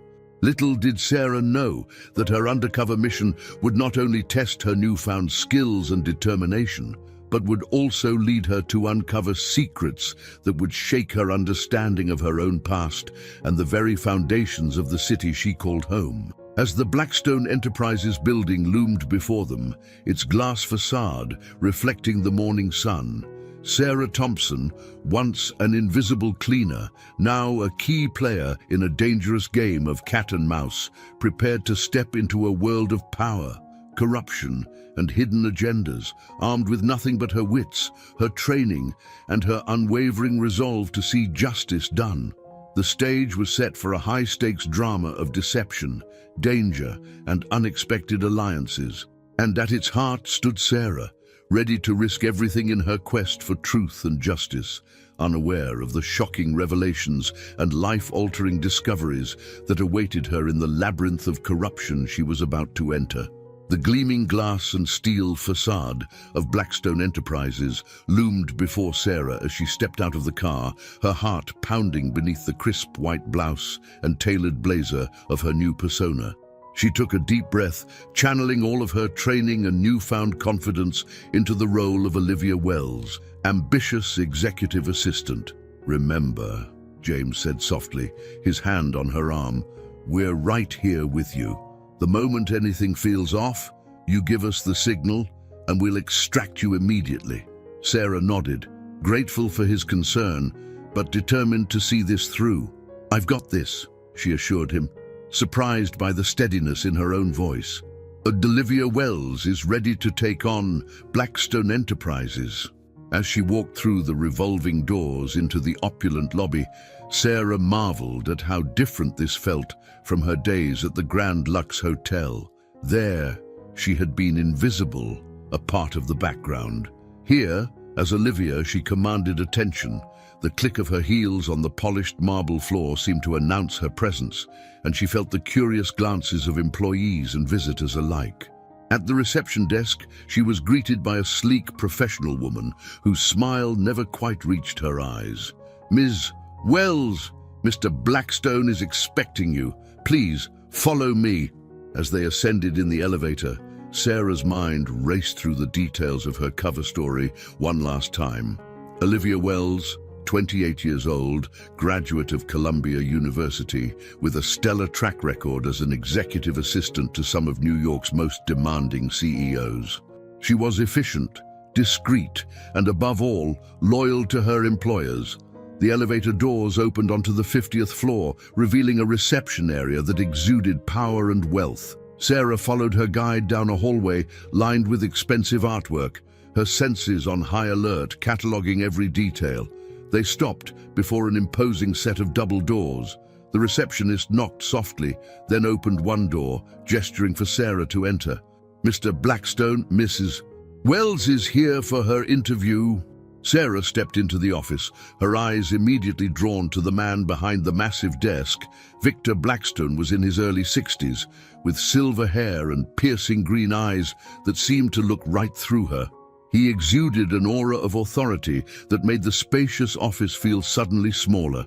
"Ah, Miss Wells," Blackstone said, rising to greet her. His voice was smooth, cultured, with just a hint of a Boston accent. "I've heard impressive things about you. Please, have a seat." As Sarah sat across from Blackstone, she felt a chill run down her spine.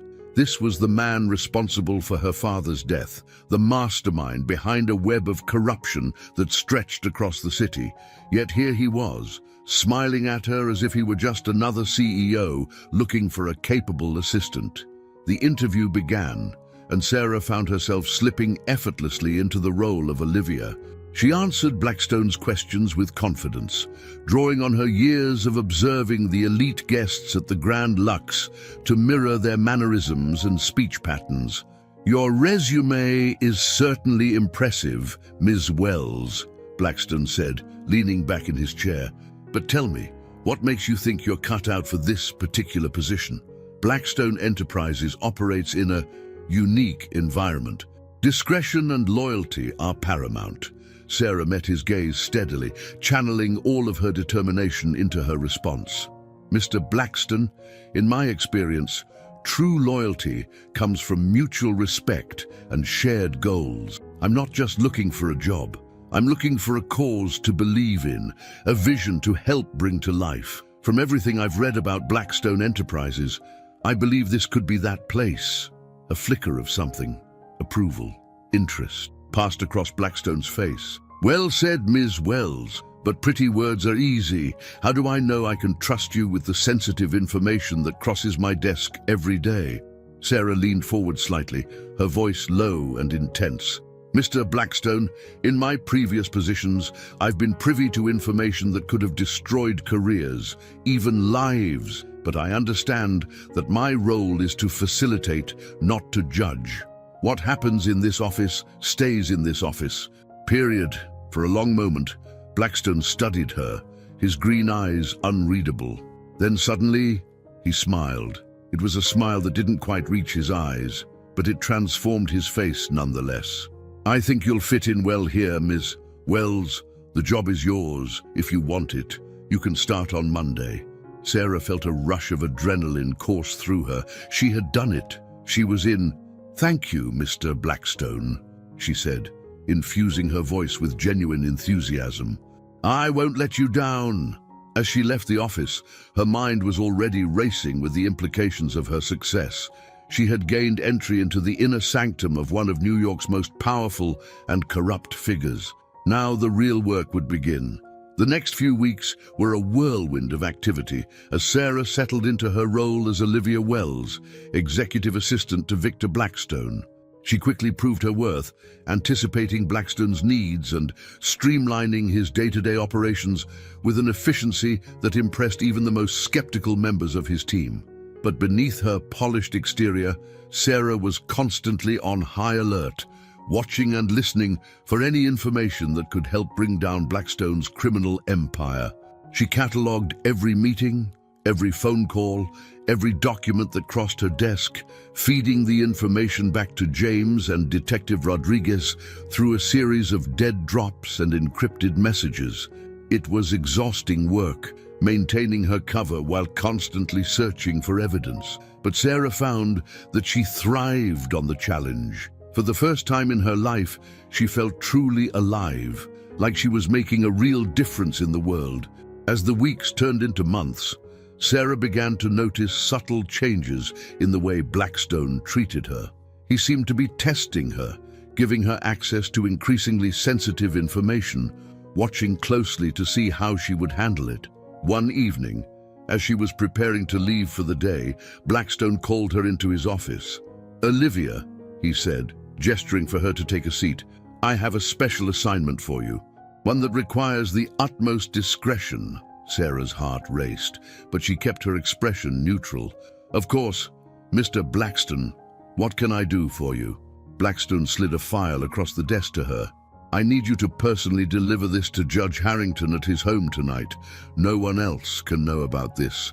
Understand? This information doesn't leave this room." Sarah nodded, taking the file.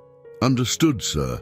I'll take care of it right away." As she left the office, her mind was spinning. Judge Harrington was a name that had come up repeatedly in her father's files, a key player in Blackstone's network of corruption. Whatever was in this file, it had to be important. That night, as she made her way to the judge's upscale brownstone, Sarah's nerves were on edge. This could be the break they had been waiting for, but it was also incredibly dangerous. If she were caught, she pushed the thought aside as she rang the doorbell. Judge Harrington himself answered, a distinguished-looking man in his late 50s with salt and pepper hair and a perpetual frown. "Miss Wells, I presume?" he said, his voice gruff. "Come in, quickly." As Sarah followed him into his study, she couldn't shake the feeling that she was walking into a trap, but she had come too far to turn back now. The judge took the file from her, flipping it open on his desk. As he read, his frown deepened. "This is troubling," he muttered, more to himself than to Sarah. "Blackstone is pushing too hard. If this gets out—" Sarah's ears pricked up at his words. Whatever was in that file, it was clearly incriminating. She needed to find a way to get a look at its contents. Suddenly, the judge looked up at her, his eyes narrowing suspiciously. "Why did Blackstone send you with this? You're new, aren't you? How do I know I can trust you?" Sarah felt her heart skip a beat, but she forced herself to remain calm. "Mr. Blackstone values my discretion above all else, Your Honor," she said smoothly. "He knows that I understand the importance of loyalty and confidentiality." The judge studied her for a long moment, then nodded curtly. "Very well. You can tell Blackstone that I'll take care of it, but warn him, this is the last time. I won't put my neck on the line for him again." As Sarah left the brownstone, her mind was racing. She had just witnessed a clear exchange of corrupt information between two of the most powerful men in the city. It wasn't hard evidence, but it was a start. Back in her small apartment, Sarah carefully documented everything she had seen and heard that night, encrypting the information before sending it to James and Rodriguez. As she finished, she felt a mixture of exhilaration and fear. She was making progress, getting closer to the truth, but at what cost? Sarah moved to the window, looking out at the glittering New York skyline. Somewhere out there, her father had walked these same streets, fought this same fight.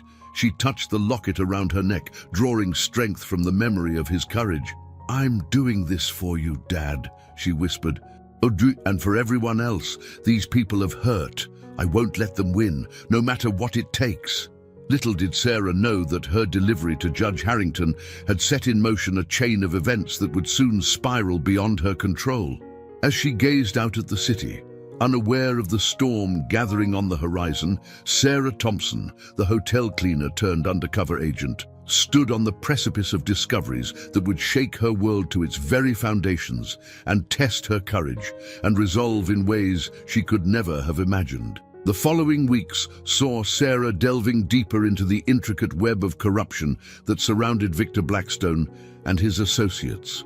Her role as Olivia Wells, the efficient and discreet executive assistant, had become second nature to her, allowing her to move seamlessly through the upper echelons of New York's business and political elite.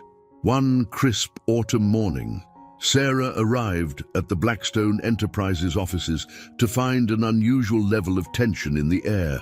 As she made her way to her desk, she noticed hushed conversations and worried glances being exchanged among the staff.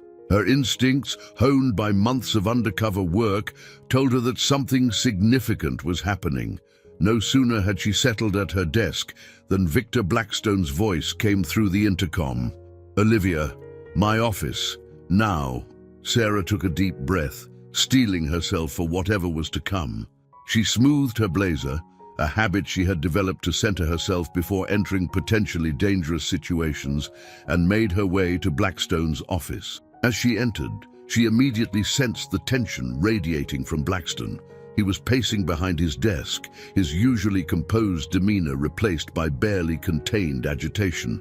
"Close the door," he barked, not even looking up as Sarah entered. "Is everything all right, Mr. Blackstone?" Sarah asked, careful to keep her tone neutral and professional.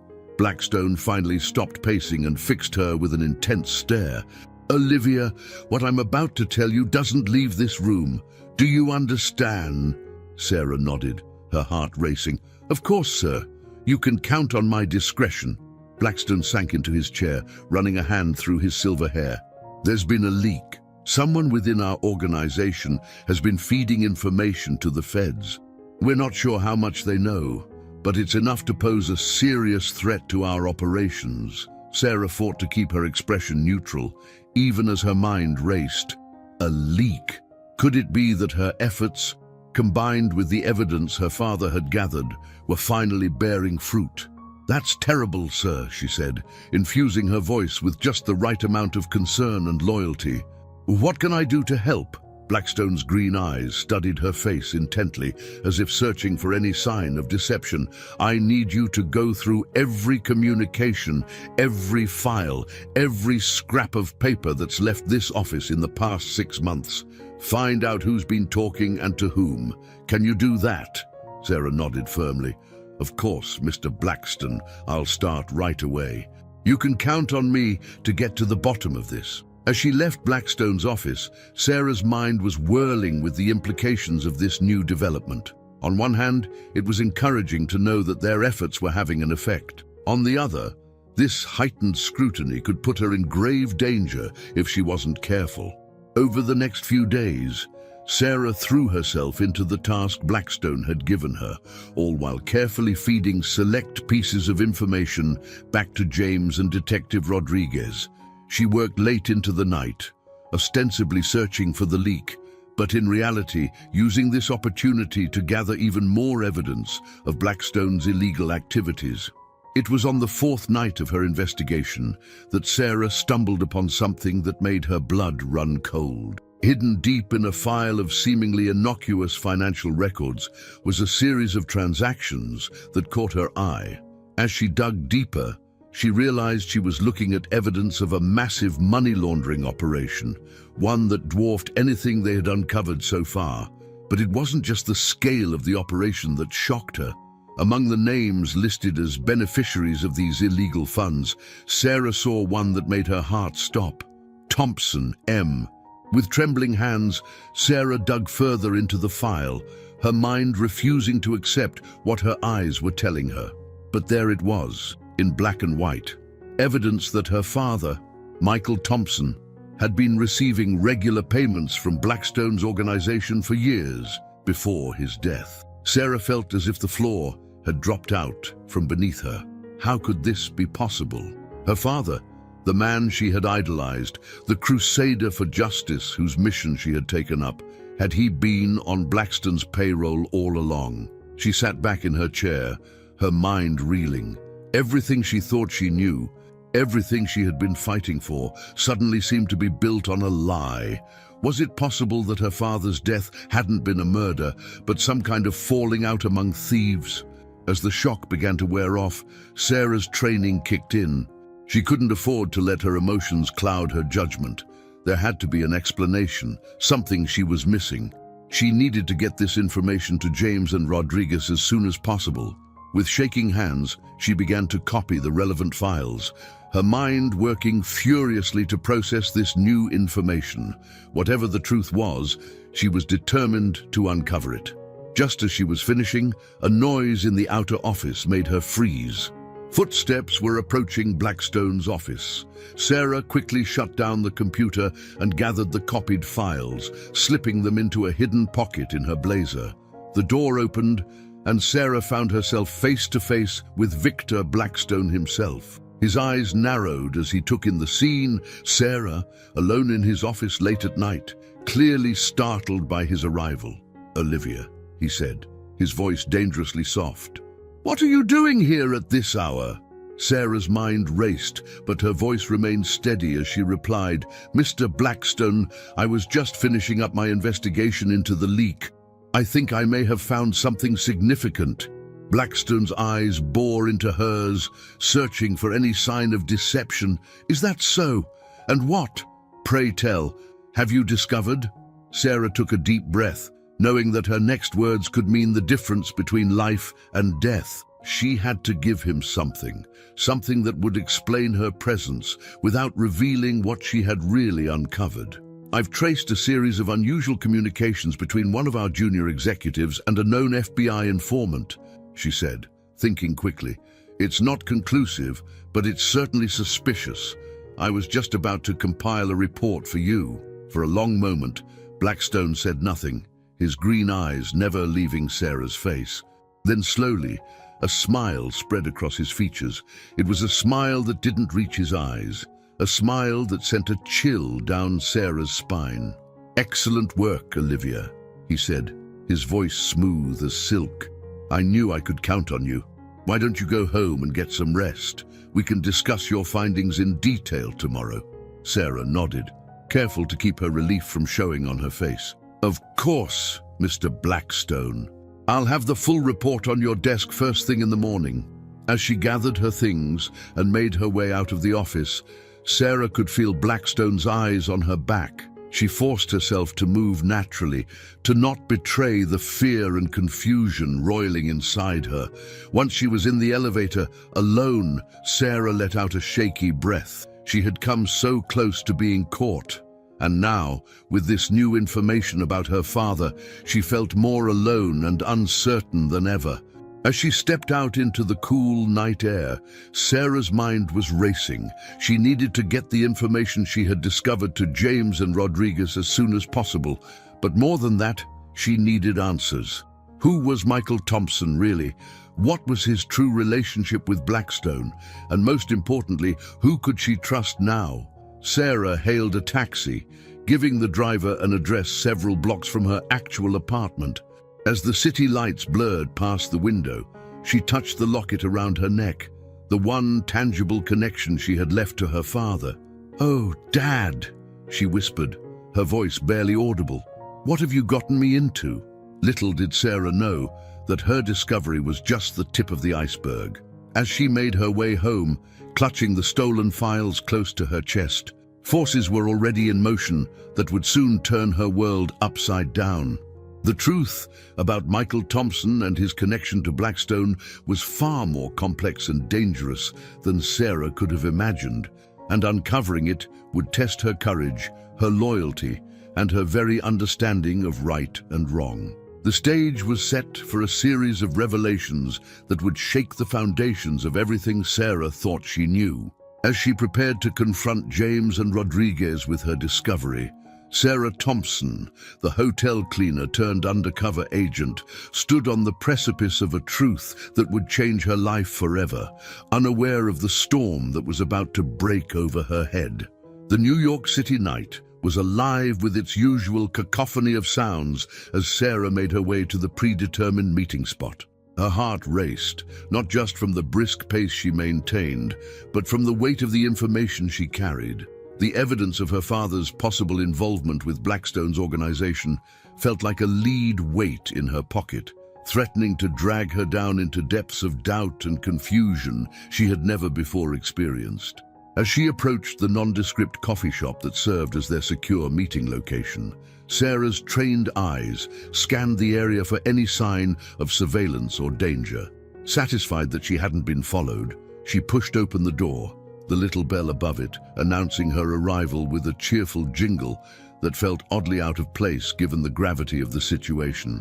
James and Detective Rodriguez were already there, seated in a corner booth far from the windows.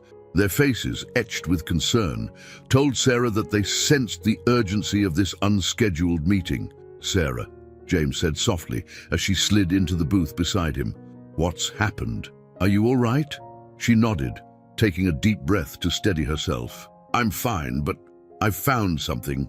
Something that changes everything." With trembling hands, Sarah pulled out the copied files and spread them on the table, her voice barely above a whisper as she explained what she had discovered. As she spoke, she watched the expressions on James and Rodriguez's faces shift from concern to shock, and then to something she couldn't quite read. When she finished, a heavy silence fell over the booth. It was Rodriguez who finally broke it, his voice gruff with emotion. "Sarah, I don't know what to say. This is unexpected, to say the least." James leaned forward, his blue eyes intense as he studied the documents. "We need to be careful here," he said slowly. "This information, if it's accurate, could change the entire scope of our investigation, but we can't jump to conclusions. There could be an explanation we're not seeing." Sarah felt a surge of gratitude for James's measured response. Part of her had feared that they would immediately condemn her father, or worse, suspect her of some kind of complicity. "What do we do now?" she asked, her voice steadier than she felt. Rodriguez rubbed his chin thoughtfully. "We need to dig deeper. These transactions, they could be evidence of your father's involvement in Blackstone's operation, or they could be something else entirely. We need more context, more information." James nodded in agreement. "Sarah, I know this must be incredibly difficult for you, but we need you to keep your cover intact. If Blackstone suspects anything, especially now that he knows there's a leak, you could be in serious danger." Sarah took a deep breath, squaring her shoulders. "I understand. I can do this. I need to know the truth, whatever it might be." As they discussed their next steps, Sarah couldn't help but feel a mix of emotions churning inside her. The idea that her father might have been involved in the very corruption she was fighting against was almost too much to bear. But at the same time, a small part of her clung to hope that there was more to this story, that her father was still the hero she had always believed him to be. The meeting concluded with a renewed sense of purpose, albeit tinged with uncertainty. As Sarah prepared to leave, James caught her arm gently. "Sarah," he said, his voice low and intense, "whatever we uncover, whatever the truth turns out to be, I want you to know that I'm here for you. We're in this together." Sarah felt a warmth spread through her at his words, a lifeline in the storm of confusion and doubt that threatened to overwhelm her. She managed a small smile, squeezing his hand gratefully before slipping out into the night. The next few weeks were a blur of activity as Sarah threw herself into her role at Blackstone Enterprises with renewed vigor. She was determined to uncover the truth about her father's involvement, all while maintaining her cover and continuing to gather evidence against Blackstone and his network. It was a delicate balancing act, one that required all of Sarah's newfound skills and determination. By day, she was the ever-efficient Olivia Wells, earning more and more of Blackstone's trust. By night, she pored over documents, cross-referencing dates and names, searching for any clue that might shed light on her father's true role in this complex web of corruption. As the days turned into weeks, Sarah found herself drawn deeper into Blackstone's inner circle. He began inviting her to high-level meetings, introducing her to powerful figures in business and politics. With each interaction, Sarah gathered more evidence of the vast network of corruption that Blackstone controlled, but she also found herself increasingly conflicted. The Victor Blackstone she saw in these private moments was not the one-dimensional villain she had imagined. He could be charming, even kind at times. She saw glimpses of a man who genuinely believed he was doing what was necessary for the greater good, even if his methods were questionable at best and criminal at worst. One evening, as Sarah was preparing to leave the office, Blackstone called her into his private study. It was a room she had only been in once before, a sanctuary filled with rare books and priceless art. As she entered, she found Blackstone standing by the window, a glass of scotch in his hand, gazing out at the glittering New York skyline. "Olivia," he said, not turning around, "do you believe in fate?" The question caught Sarah off guard. "I'm not sure, sir," she replied cautiously. "Why do you ask?" Blackstone turned to face her, his green eyes piercing in the soft lamplight. "I've been thinking about the paths that lead us to where we are, the choices we make, the people we meet. It's all connected, isn't it?" Sarah's heart raced as she tried to decipher the meaning behind his words. Was this some kind of test? "I suppose it is, Mr. Blackstone," she said carefully. He nodded, taking a sip of his scotch before continuing. "You remind me of someone I knew once, a man of great integrity and vision. He understood, as few do, the necessity of sometimes working outside the law to achieve a greater good." Sarah felt as if the air had been sucked out of the room. Could he be talking about her father? She forced herself to remain calm, to keep her expression neutral as Blackstone continued. "This man and I, we had our differences. In the end, those differences cost him everything. But I've often wondered what might have been if things had gone differently." Blackstone moved to his desk, pulling out a file from a drawer. "I'm entrusting you with something very important, Olivia. This file contains information that could destroy everything I've built, but it also holds the key to understanding why I do what I do. I want you to study it, to understand it. Can I trust you with this?" Sarah's mind was reeling, but she managed to nod. "Of course, Mr. Blackstone, you can count on my discretion." As she took the file, her hands trembling slightly, Sarah couldn't shake the feeling that she was standing on the precipice of a monumental discovery. Whatever was in this file, she sensed it would change everything, not just about her understanding of Blackstone, but potentially about her father as well. Later that night, in the safety of her apartment, Sarah opened the file with shaking hands. What she found inside left her breathless. Documents, photos, and handwritten notes told a story she could scarcely believe. A story of idealism turned to pragmatism, of good intentions paving the way to morally questionable actions. At the center of it all was a photo that made Sarah's heart stop. It showed a younger Victor Blackstone standing alongside her father, Michael Thompson. They were smiling, arms around each other's shoulders, looking for all the world like the best of friends. As Sarah delved deeper into the contents of the file, a complex picture began to emerge. Her father and Blackstone had indeed been close once, united in a vision to tackle corruption and injustice in New York City.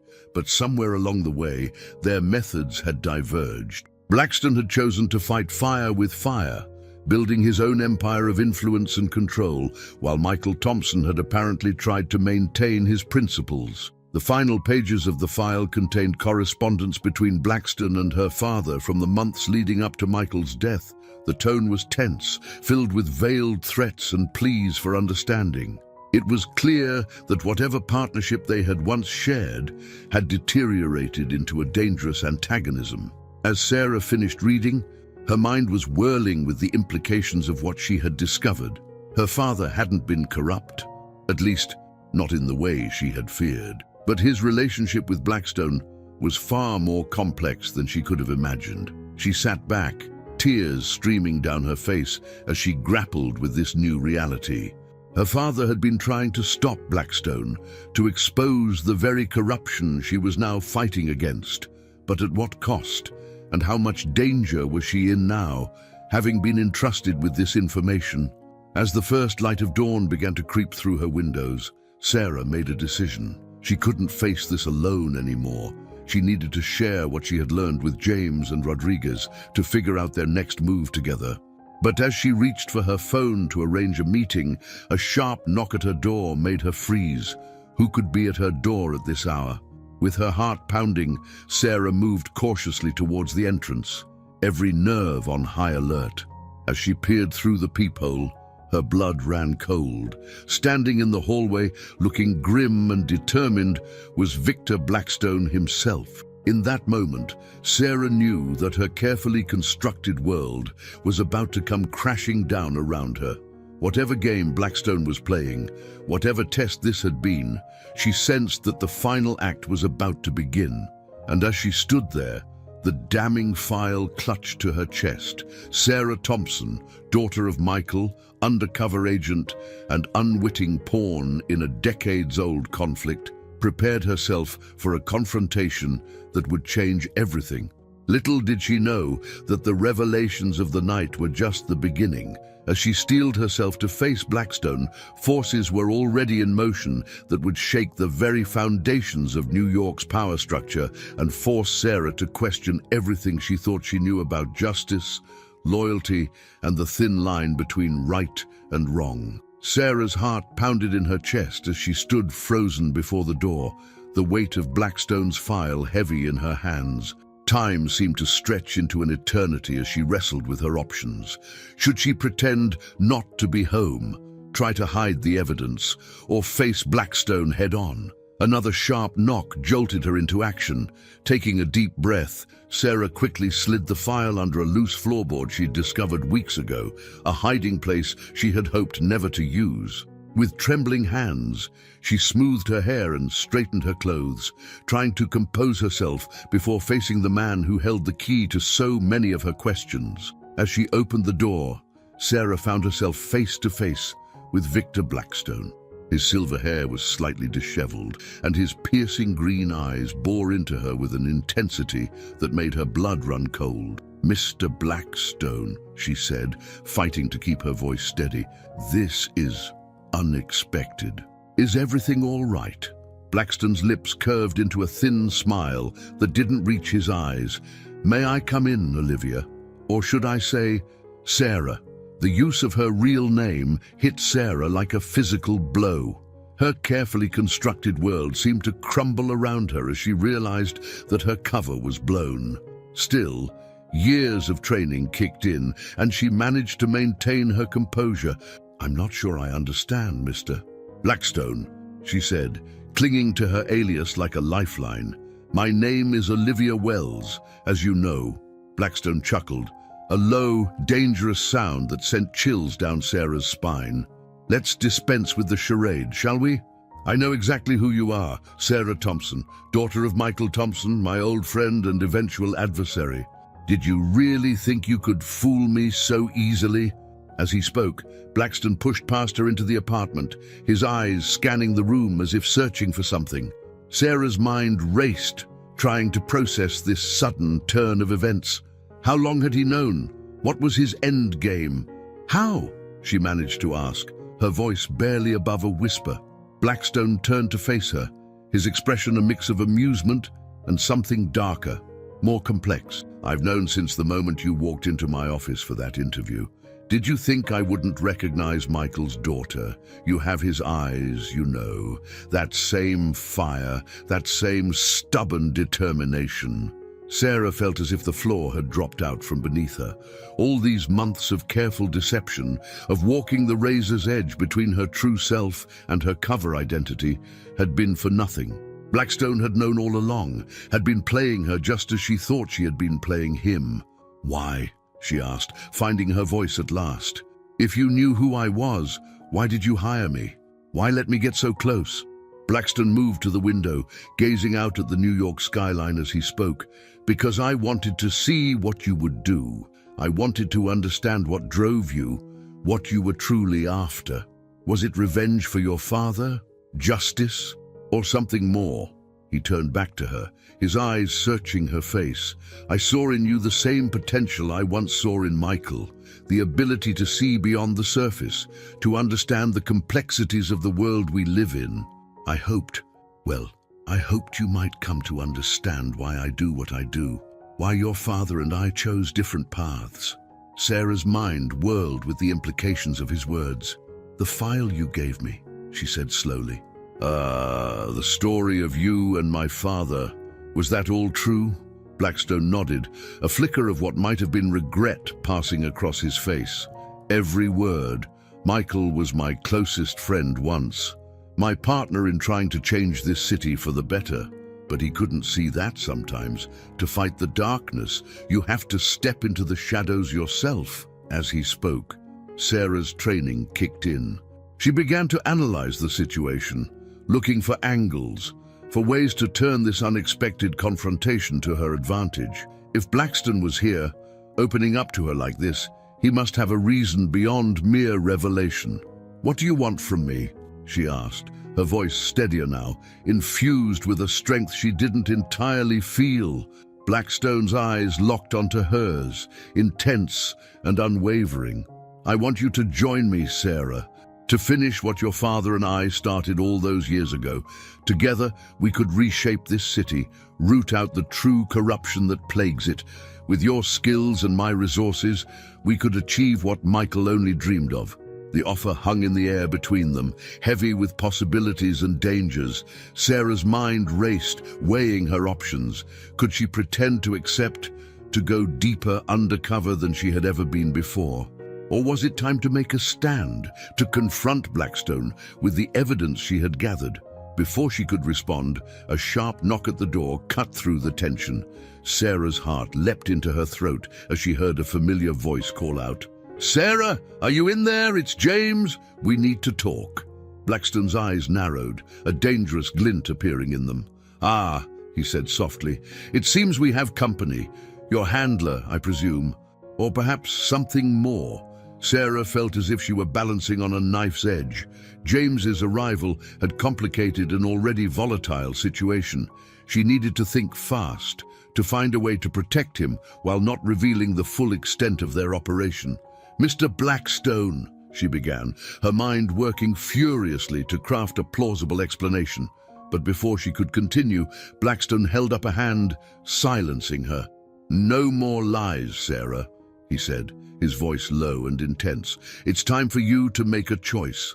Open that door, and you're choosing a path that can only lead to conflict between us. But stand with me, and we can avoid bloodshed.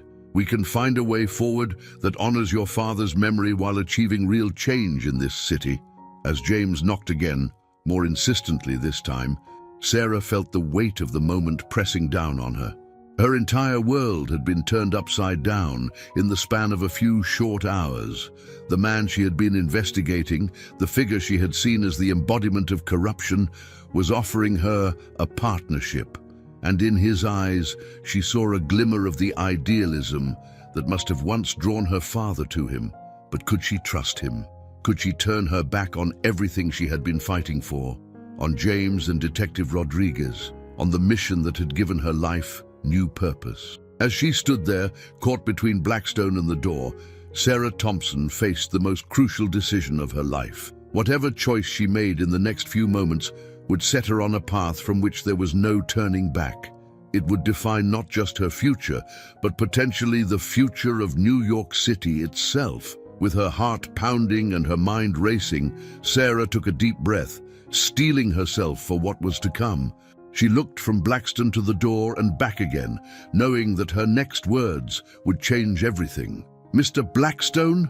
she began, her voice steady despite the turmoil within her. But before she could finish, the world exploded into chaos. The door burst open with a thunderous crash, and armed figures in tactical gear swarmed into the apartment. Shouts of "NYPD! Freeze!" filled the air as Sarah found herself caught in the middle of a scene she could never have anticipated. In the confusion, she saw James enter, his face a mask of concern and determination. Their eyes met for a brief moment, a silent communication passing between them. Then her attention was drawn back to Blackstone, who stood calmly amidst the chaos, a small, enigmatic smile playing at the corners of his mouth. "Well, Sarah," he said softly, even as officers moved to restrain him, "it seems the choice has been made for us. But remember, this is far from over. The game is just beginning." As handcuffs were placed on Blackstone and Miranda rights were read, Sarah felt as if she were watching the scene from outside herself. The carefully constructed world she had been living in for months had come crashing down around her, and she was left standing in the rubble, unsure of what would come next. James approached her, his eyes filled with a mix of relief and concern. "Sarah," he said softly, "are you all right? We came as soon as we realized Blackstone had left his office.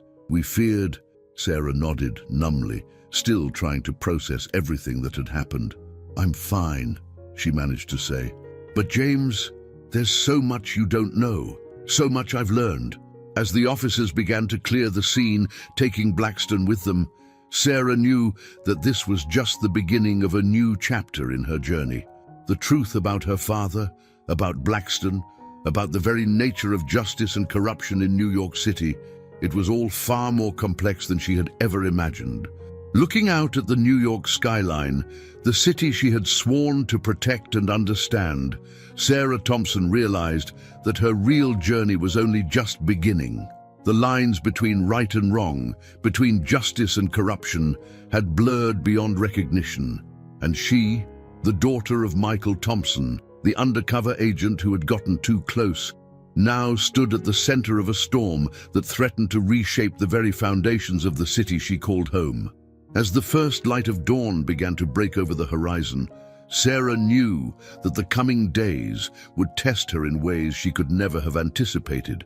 But with the truth finally beginning to emerge, she was ready to face whatever challenges lay ahead, determined to uncover the full story of her father's legacy and to find her own path in a world where nothing was as simple as it seemed. The hours following Blackstone's arrest passed in a blur for Sarah. She found herself in a stark interrogation room at the police precinct, the harsh fluorescent lights casting shadows under her eyes as she recounted the events of the night to Detective Rodriguez and a team of FBI agents who had been called in given the magnitude of the case. Sarah's mind raced as she tried to piece together the fragments of information she had gathered over the past months, weaving them into a coherent narrative. She told them about the file Blackstone had given her, about the complex history between him and her father, and about the offer he had made just before the raid. As she spoke, Sarah could see the expressions on the faces of the investigators shift from skepticism to shock and finally to a grim determination. The implications of what she was revealing were staggering, reaching far beyond a simple case of corporate corruption. "Yes, so you're saying that Blackstone and your father were once partners?" Rodriguez asked, his brow furrowed in concentration. "And that they were working together to fight corruption in the city?" Sarah nodded, her throat dry from hours of talking. "Yes, but something went wrong. They had different ideas about how to achieve their goals. My father wanted to work within the system, but Blackstone, he decided that the only way to fight corruption was to build his own power base." One of the FBI agents, a sharp-eyed woman named Agent Carter, leaned forward. "And you believe that your father's death was connected to this falling out?" Sarah took a deep breath, steeling herself. "I'm certain of it. The file Blackstone gave me, it contained correspondence between them from the months leading up to my father's death. It was clear that they were at odds, that my father was threatening to expose something big." The room fell silent as the investigators absorbed this information. Sarah could almost see the gears turning in their minds, connecting dots and forming new theories. Finally, Rodriguez spoke again, his voice gentle. "Sarah, I know this has been an incredibly difficult and confusing time for you, but I need you to understand something. The information you've uncovered, the connections you've made, this goes far beyond anything we initially suspected. We're not just dealing with corporate crime here. This could potentially implicate some of the most powerful people in New York." Sarah nodded, a mix of emotions swirling within her. Fear, certainly, at the magnitude of what she had stumbled into, but also a fierce determination to see this through, to uncover the full truth about her father's work and his death. "I understand," she said, her voice steady, "and I want to help. Whatever it takes, I want to finish what my father started." Agent Carter exchanged a look with Rodriguez before turning back to Sarah. "We appreciate your willingness to cooperate, Ms. Thompson, but you need to understand the risks. If what you're saying is true, there are people out there who would go to great lengths to keep this information from coming to light." As if to underscore the agent's words, a commotion outside the interrogation room caught everyone's attention. Raised voices and the sound of hurried footsteps echoed through the hallway. Moments later, the door burst open, revealing a harried-looking junior officer. "Detective Rodriguez," the officer said, slightly out of breath. There's been a development. Blackstone, he's gone." The room erupted into chaos as the investigators demanded answers. How could a high-profile suspect like Victor Blackstone simply vanish from police custody? As theories were tossed back and forth, ranging from internal corruption to outside intervention, Sarah felt a chill run down her spine. She remembered Blackstone's parting words to her, "The game is just beginning." Had this all been part of some larger plan? Had he allowed himself to be captured, knowing he had a way out? As the FBI agents rushed out to coordinate a manhunt and Rodriguez barked orders into his radio, Sarah found herself alone in the interrogation room, her mind reeling. She thought back to the moment in her apartment when Blackstone had offered her a choice. Now, with him in the wind and the true scope of the conspiracy beginning to unfold, she couldn't help but wonder if she had made the right decision. A soft knock at the door pulled Sarah from her thoughts. She looked up to see James entering the room, his face etched with concern. "Sarah," he said softly, taking a seat beside her. "Are you okay? I've been trying to check on you for hours, but with everything that's been happening." Sarah managed a weak smile, grateful for his presence. "I'm all right, James. Just overwhelmed. Everything I thought I knew about my father, about this case, it's all been turned upside down." James nodded, his blue eyes intense as he studied her face. "I know, and I'm sorry you had to go through all of this alone. But Sarah, you need to know. What you've uncovered, what you've done, it's incredible. You've blown this case wide open." His words warmed her, but Sarah couldn't shake the feeling of unease that had settled over her. "But at what cost, James? Blackstone is out there somewhere, and he knows everything about me, about our operation. And there's still so much we don't understand about my father's involvement in all of this." James reached out, taking her hand in his. The gesture was comforting, grounding her in the midst of the chaos swirling around them. "We'll figure it out together," he said firmly. "Whatever comes next, you're not alone in this." As Sarah looked into James's eyes, she felt a surge of emotions she couldn't quite name. Gratitude, certainly, for his unwavering support. But there was something else there too, a warmth that seemed to grow stronger with each passing day. Before she could examine these feelings further, the door opened again and Detective Rodriguez entered, his face grim. "We've got a situation," he said without preamble. "Blackstone's escape has set off a chain reaction. We're getting reports of document shredding at several major corporations and law firms across the city.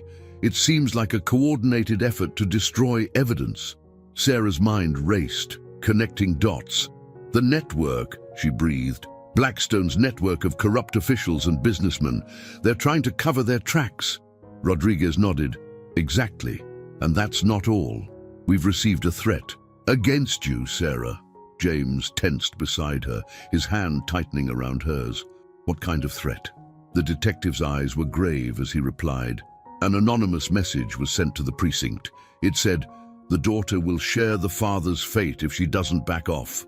A chill ran through Sarah as the implications of the threat sank in.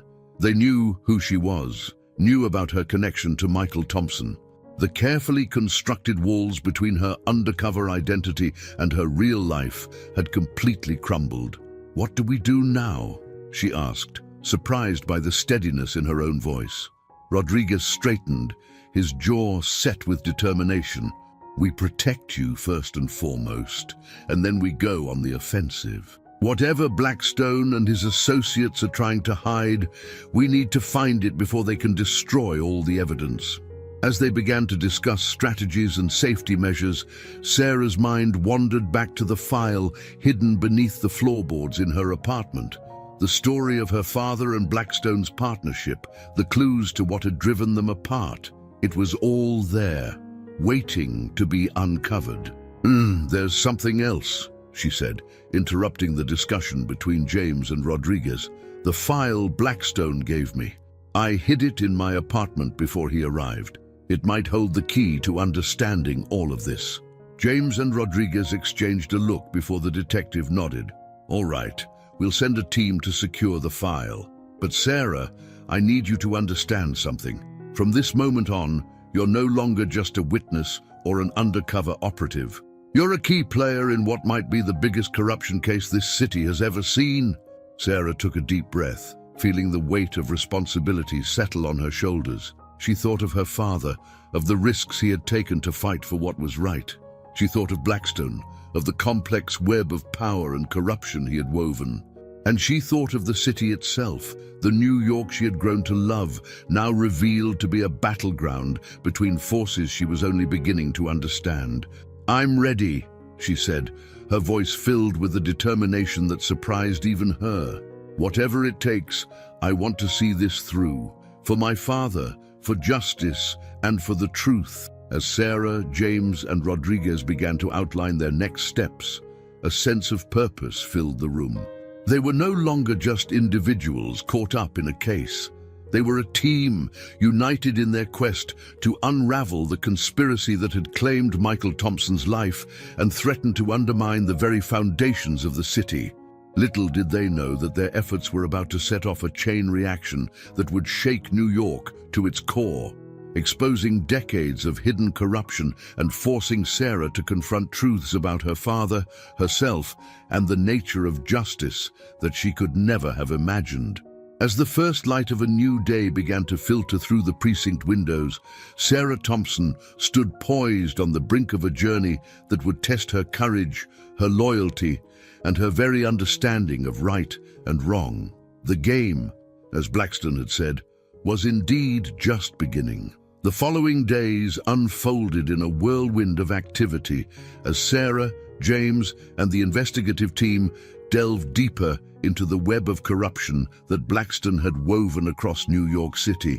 Sarah's apartment had been secured as a crime scene, the hidden file retrieved and now under intense scrutiny by a team of forensic accountants and investigators. Sarah found herself at the heart of the investigation, her unique perspective and intimate knowledge of both Blackstone's operation and her father's past, making her an invaluable asset. She spent long hours in secure briefing rooms, poring over documents and connecting dots that others might have missed. It was on the third day after Blackstone's escape that a breakthrough came. Sarah was reviewing a series of financial transactions detailed in her father's notes when something caught her eye, a pattern of transfers, seemingly innocuous on their own, but when viewed together, painted a picture of a massive slush fund. "James," she called out, her voice tight with excitement. "I think I've found something." James hurried over, his brow furrowed in concentration as he leaned in to examine the documents spread out before Sarah. As she explained her discovery, his eyes widened in recognition. "This is big, Sarah," he said, his voice low and intense. "If we can trace these funds, we might be able to identify key players in Blackstone's network." They quickly brought their findings to Detective Rodriguez and Agent Carter.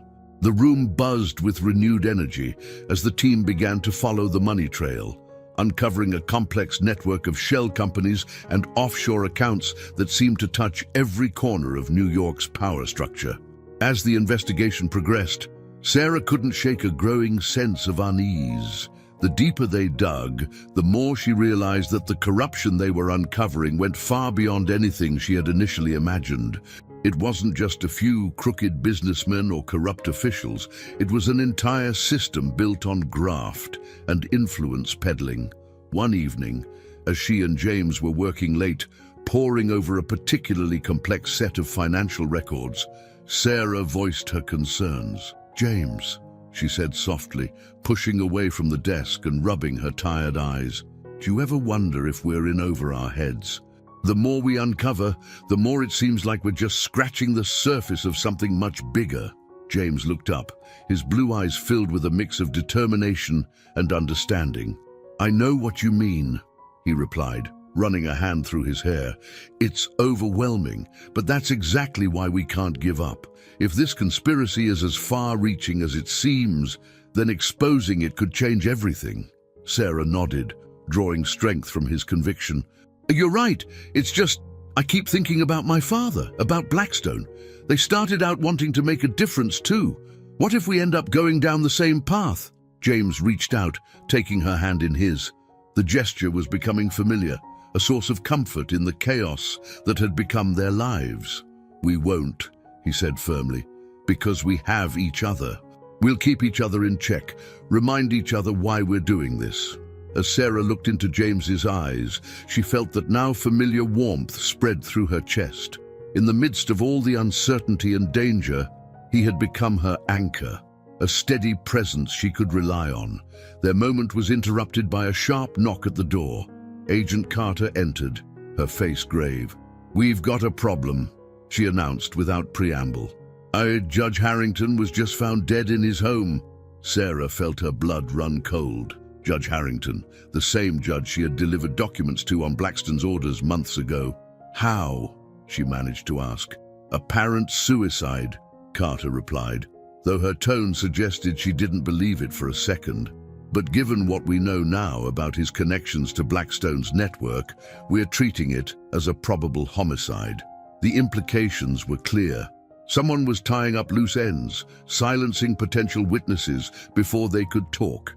"We need to move faster," James said, his jaw set with determination. "Every hour we delay gives them more time to cover their tracks." Sarah nodded in agreement, her mind already racing with possibilities. What about the offshore accounts we traced? If we could freeze those assets, it might force some of Blackstone's associates out of hiding. Carter's eyes lit up at the suggestion. "Nah, that could work. I'll get our financial crimes unit on it right away." As the agent left to set things in motion, Sarah turned back to the mountain of documents before them. She knew they were close to unraveling something big, but she couldn't shake the feeling that they were also running out of time. The next 48 hours passed in a blur of activity. Sarah barely slept, fueled by coffee and adrenaline, as she and the team raced to connect the dots and build an airtight case against Blackstone's network. Their efforts began to bear fruit, one by one.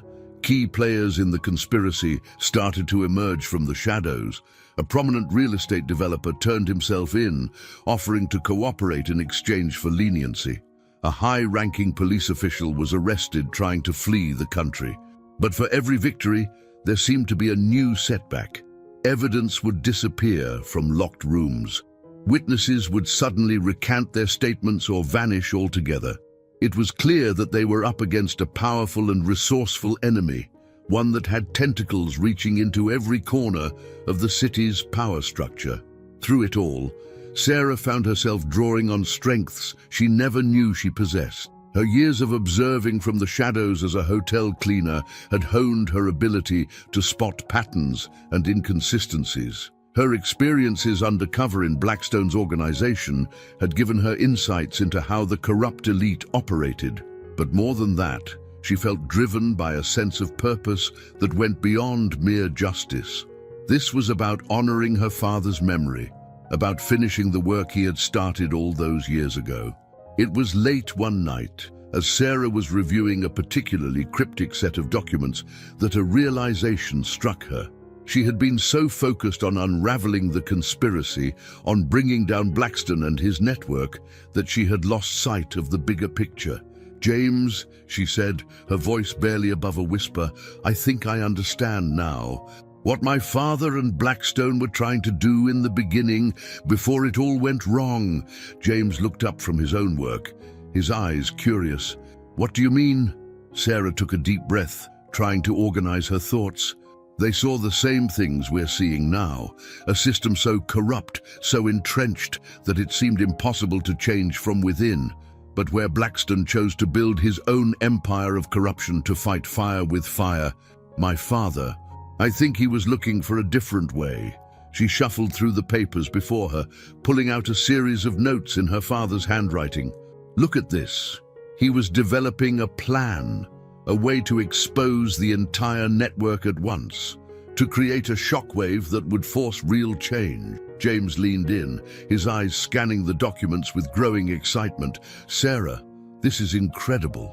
If we could figure out what your father was planning, complete his work, we might be able to break the cycle." Sarah finished, feeling a surge of hope for the first time in days. Not just take down Blackstone, but create an opportunity for real, systemic change. As they dove into the documents with renewed vigor, Sarah felt a shift in the energy around them. They weren't just investigators anymore, piecing together a case. They were revolutionaries, carrying on the vision that her father and Blackstone had once shared, before ambition and fear had twisted it into something darker. But even as hope bloomed within her, Sarah couldn't shake a nagging sense of foreboding. They were getting close to something big, something that powerful people would do anything to keep hidden. And somewhere out there, Victor Blackstone was watching, waiting for his moment to strike. As the first light of dawn began to creep through the windows of their makeshift war room, Sarah Thompson stood at a crossroads. The path ahead was fraught with danger, the stakes higher than she could have ever imagined. But she knew, with a certainty that ran bone deep, that this was her destiny, her chance to make a real difference in the world her father had fought and died for. Little did Sarah know that the coming days would test her in ways she could never have anticipated. The final confrontation with Blackstone loomed on the horizon, a showdown that would force her to question everything she thought she knew about justice, loyalty, and the true nature of power in the city she called home. The following week was a whirlwind of activity as Sarah, James, and the investigative team raced against time to unravel the full extent of her father's plan. They worked tirelessly, poring over Michael Thompson's notes, cross-referencing them with the evidence they had gathered on Blackstone's network, and slowly piecing together a strategy that was as brilliant as it was audacious. It was on a particularly grueling night, as the clock ticked past 2 in the morning, that Sarah finally felt the pieces click into place. She sat back in her chair, her eyes wide with the magnitude of what they had uncovered. "James," she said, her voice barely above a whisper, "I think I've got it. I know what my father was planning." James looked up from his own stack of documents, his blue eyes bloodshot from lack of sleep but sharp with interest. "What is it, Sarah?" Sarah took a deep breath, trying to organize her thoughts. It's not just about exposing individual corrupt officials or businessmen. Dad was aiming for something much bigger. He was building a case to prove that the entire system is rigged, from the lowest levels of city government all the way up to the federal level. She spread out a series of documents on the table between them. "Look at these: financial records, communication logs, sworn statements from whistleblowers." Dad was collecting evidence of a vast conspiracy that goes beyond anything we've imagined. It's not just about bribery or embezzlement. It's about a systematic effort to manipulate markets, influence elections, and essentially control the fate of the entire city. James leaned in, his eyes scanning the documents with growing excitement. "Sarah, this is incredible. If we can verify all of this, it would be the biggest corruption scandal in American history." Sarah nodded, feeling a mix of exhilaration and trepidation. But that's not all. Dad wasn't just gathering evidence. He was developing a plan to release it in a way that would make it impossible to cover up or ignore. He called it Operation Sunlight. As Sarah outlined the details of her father's plan, she could see the implications dawning on James's face. Operation Sunlight was designed to release a carefully curated set of evidence to key media outlets, law enforcement agencies, and public watchdog groups simultaneously. The information would be structured in a way that each piece would lead to the next, creating a domino effect of revelations that would bring the entire corrupt system crashing down. "It's brilliant," James breathed, running a hand through his disheveled hair. "By releasing the information this way, it becomes self-perpetuating. Each new revelation would spur further investigations, making it impossible for anyone to stop the flow of information once it starts." Sarah felt a surge of pride for her father's ingenuity, tempered by a deep sadness for what it had cost him. "This is why they killed him," she said softly. "Blackstone and the others, they must have found out what he was planning." James reached out, taking her hand in his. The gesture had become so natural between them, a source of comfort and strength in the midst of the storm they were navigating. "Your father was a hero, Sarah, and now we have the chance to finish what he started." As the reality of what they had uncovered sank in, Sarah felt a mix of emotions washing over her: excitement at the prospect of finally bringing the truth to light, fear of the powerful forces that would stop at nothing to keep their secrets hidden, and a deep, burning determination to see this through, no matter the cost. "We need to move fast," she said, her voice taking on a new edge of urgency. "Now that we know what we're looking for, we can fill in the gaps in Dad's evidence. But we have to assume that Blackstone knows we're onto something. He won't sit idle while we build our case." James nodded, already reaching for his phone. "I'll call Rodriguez and Agent Carter. We need to bring them up to speed and start putting the pieces in place for Operation Sunlight." The next 72 hours were a blur of activity. Sarah, James, and the team worked around the clock, verifying evidence, establishing secure communication channels with trusted journalists and watchdog groups, and preparing for the moment when they would release the floodgates of information. As they worked, Sarah couldn't shake the feeling that they were being watched. Small incidents, a car that seemed to be following her, a strange click on the phone line during a call with James, added to her growing sense of unease. She knew they were playing a dangerous game, and the stakes were getting higher by the hour. It was late on the third night when Sarah's worst fears were realized.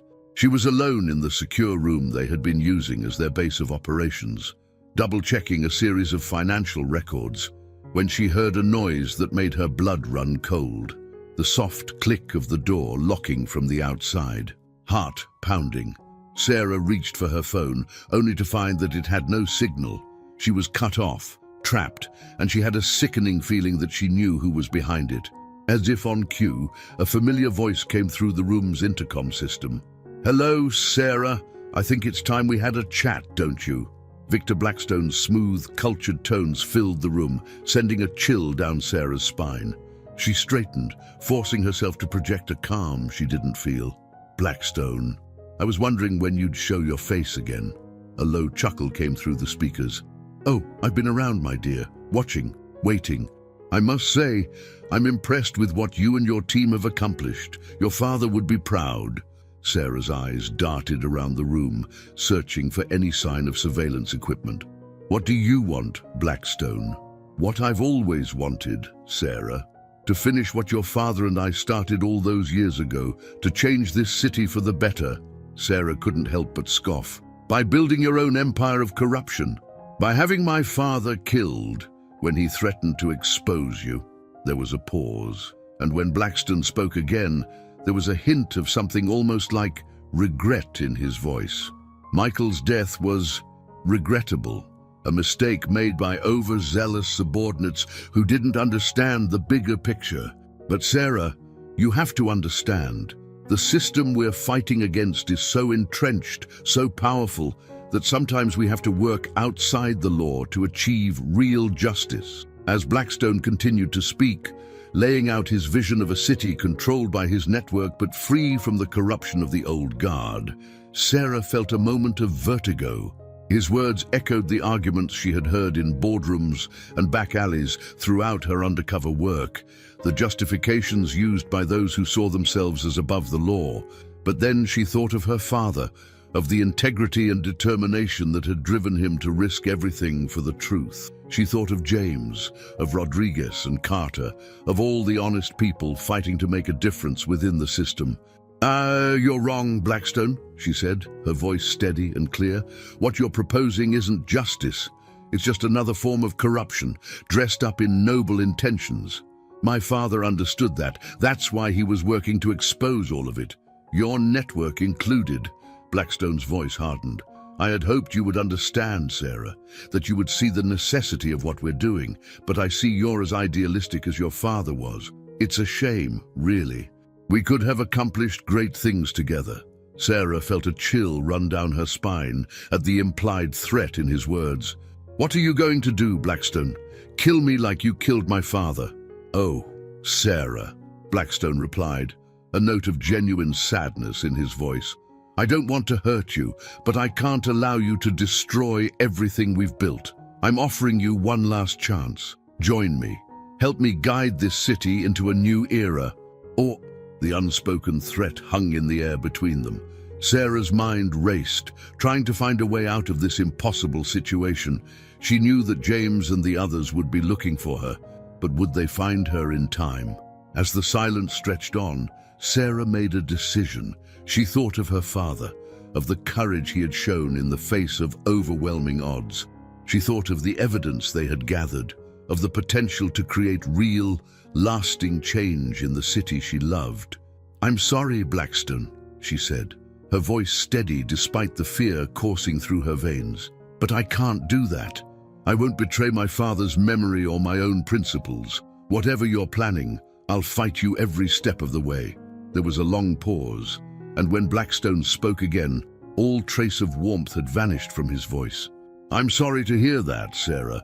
Truly I am, but you've made your choice.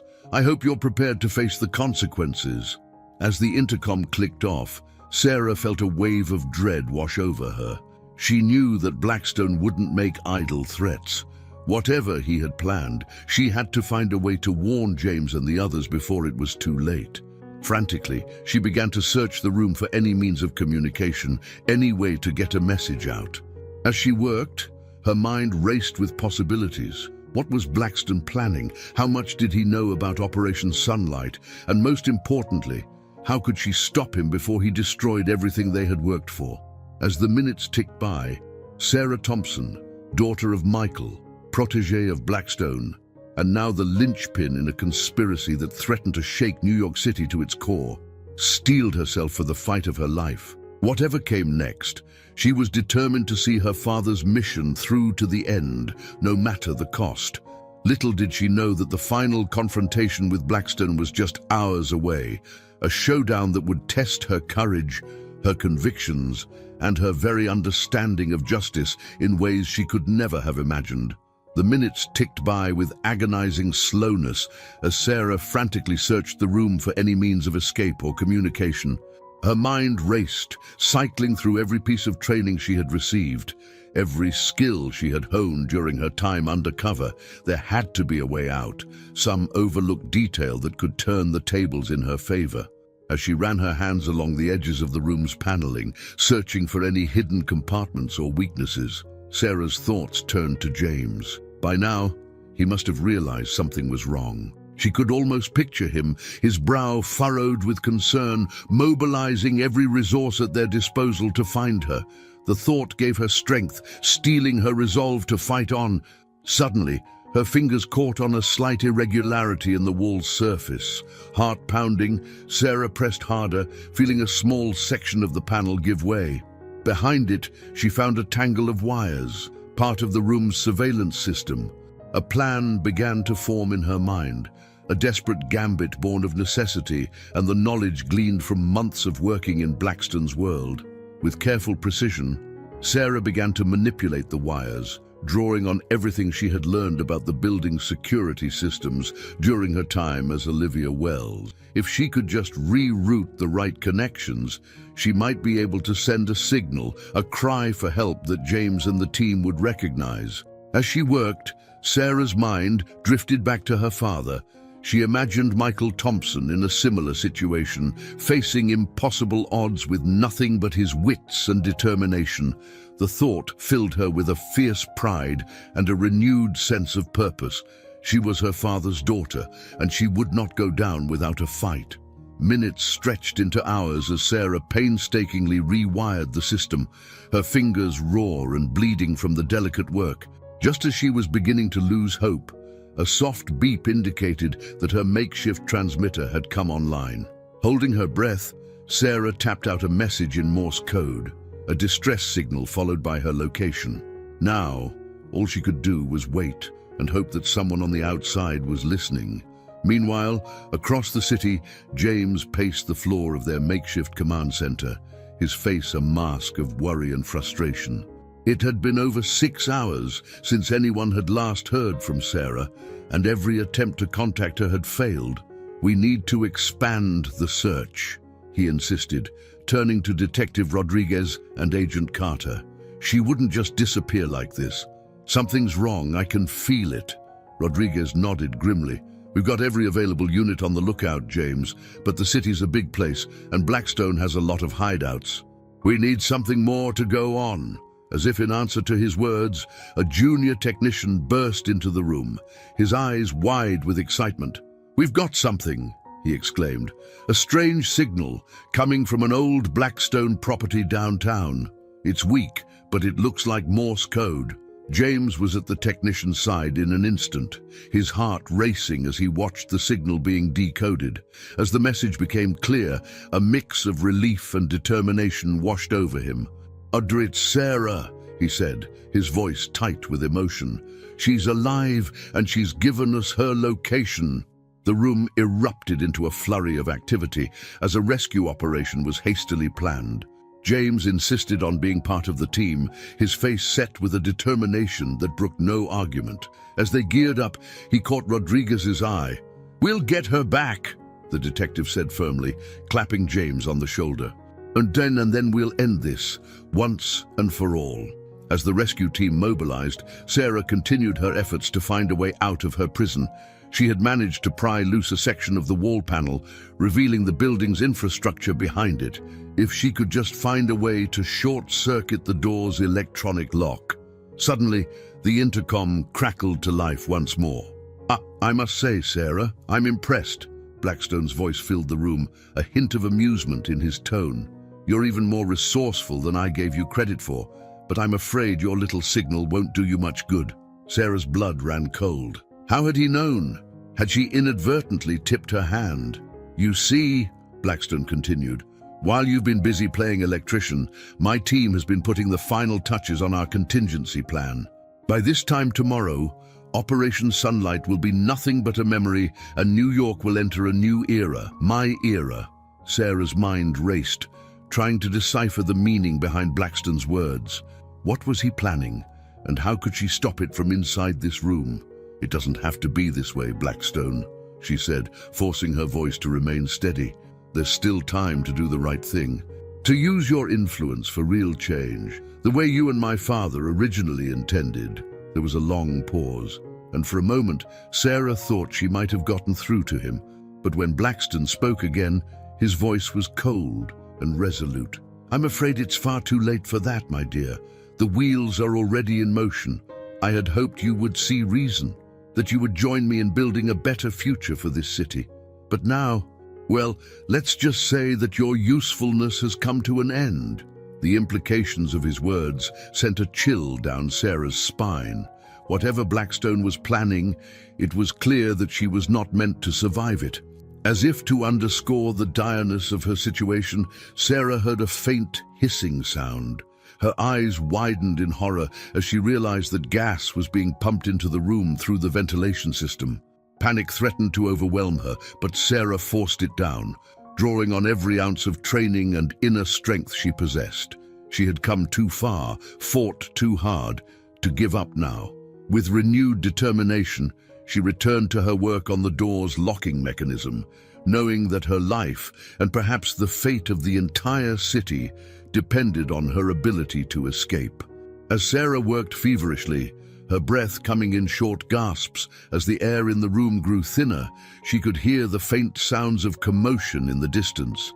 Shouts, the pounding of feet, the unmistakable sound of a breach charge being set. Help was coming, but would it arrive in time? With a final, desperate effort, Sarah managed to short-circuit the lock. The door swung open with a soft hiss, and she stumbled out into the hallway, her lungs burning as she gulped in fresh air. She had only taken a few steps when she heard a voice that made her heart leap. "Sarah!" James rounded the corner, his face a mix of relief and concern as he saw her. He rushed to her side, supporting her as she swayed on her feet. "James!"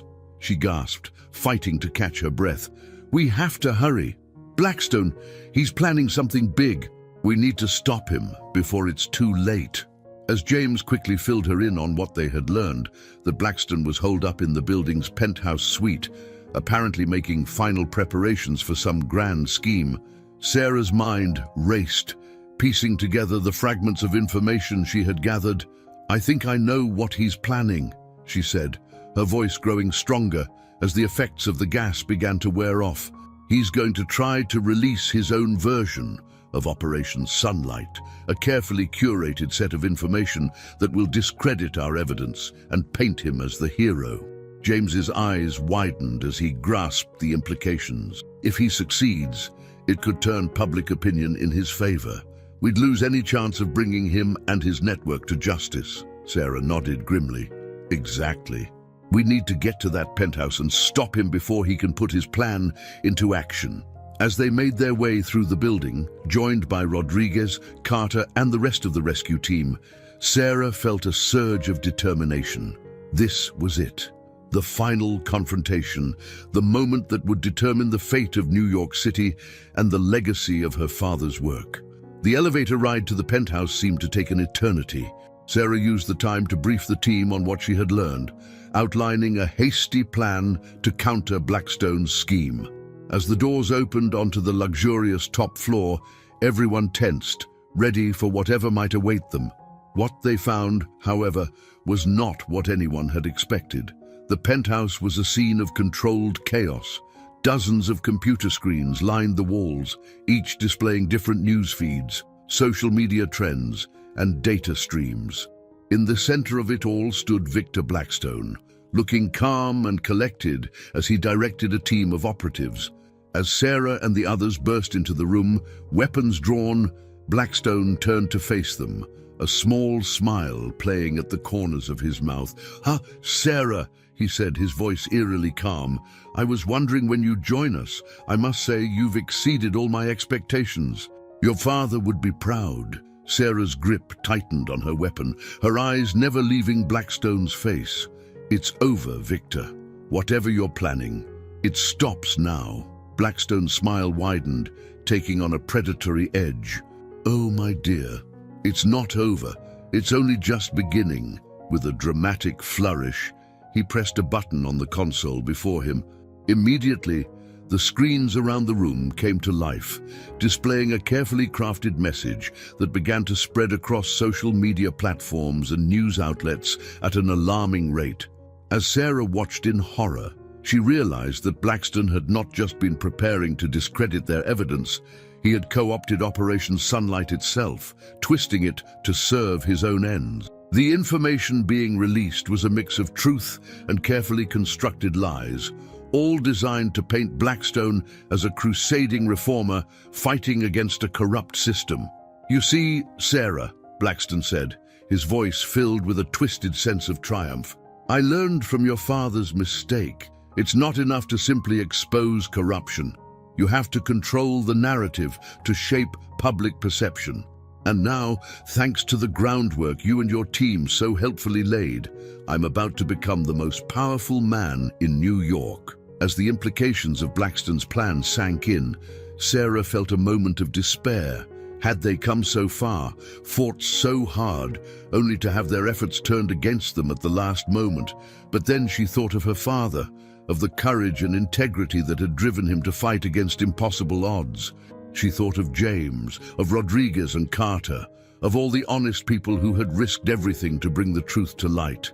With a renewed sense of determination, Sarah stepped forward, her eyes locked on Blackstone's. "You're wrong, Victor," she said, her voice steady and clear. "You may think you've won, but you've underestimated the people of this city. They're smarter than you give them credit for. They'll see through your lies, and when they do, they'll demand the real truth." As Sarah spoke, she could see a flicker of uncertainty cross Blackstone's face.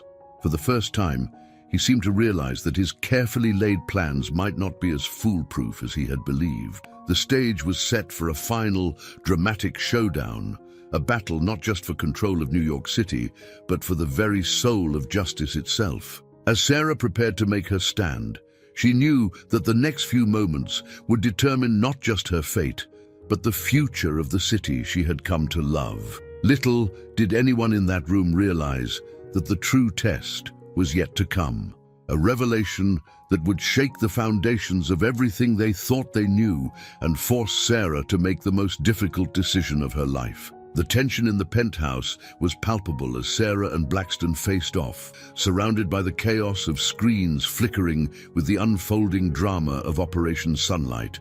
The rest of the team stood at the ready, weapons drawn, but everyone seemed to sense that this final confrontation would be decided not by force, but by the battle of wills between these two formidable opponents. "You're bluffing, Sarah," Blackstone said, his voice tinged with a hint of uncertainty. The people will believe what they want to believe, and right now they want a hero, someone to save them from the corrupt system that's been holding them down for years. Sarah took a step forward, her eyes never leaving Blackstone's face. You're right about one thing, Victor. People do want a hero, but they also want the truth. And deep down, they know the difference between real justice and a carefully crafted lie. As she spoke, Sarah's mind raced, drawing on everything she had learned about Blackstone's operation, about her father's work, and about the complex web of power and corruption that held New York City in its grip. She knew that to win this battle, she needed to do more than just expose Blackstone's lies. She needed to offer an alternative, a vision of justice and transparency that could capture the public's imagination. "James," she said, her voice low and urgent, "the backup files we prepared, the ones with the unaltered evidence, can you access them from here?" James nodded, already moving towards one of the computer terminals. "I think so, if I can bypass their security protocols." Blackstone's eyes narrowed as he watched this exchange. "Whatever you're planning, it won't work," he said, but there was a note of desperation creeping into his voice. "I control the narrative now. The story is already out there, spreading faster than you can possibly counter." Sarah allowed herself a small smile. "You're forgetting something, Victor. My father didn't just gather evidence. He built relationships, connections with people who believed in his vision of a just and transparent society. And those people are still out there, waiting for a signal to act." As she spoke, Sarah reached for her phone, praying that the secure messaging app they had set up weeks ago was still operational. With quick, decisive movements, she typed out a series of coded messages, activating a network of trusted journalists, whistleblowers, and digital activists that her father had cultivated over years. Blackstone watched this with growing alarm. "What are you doing?" he demanded, taking a step towards Sarah. But before he could reach her, Rodriguez and Carter moved to intercept him. "That's far enough, Blackstone," Rodriguez growled. "It's over." As if to underscore his words, the screens around the room began to flicker and change.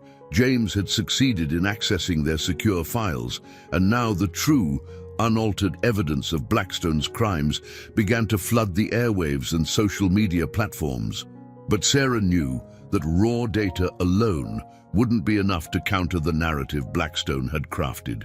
She needed to give the public a story they could believe in, a vision of hope to counter the cynicism and despair that Blackstone's revelations had sown.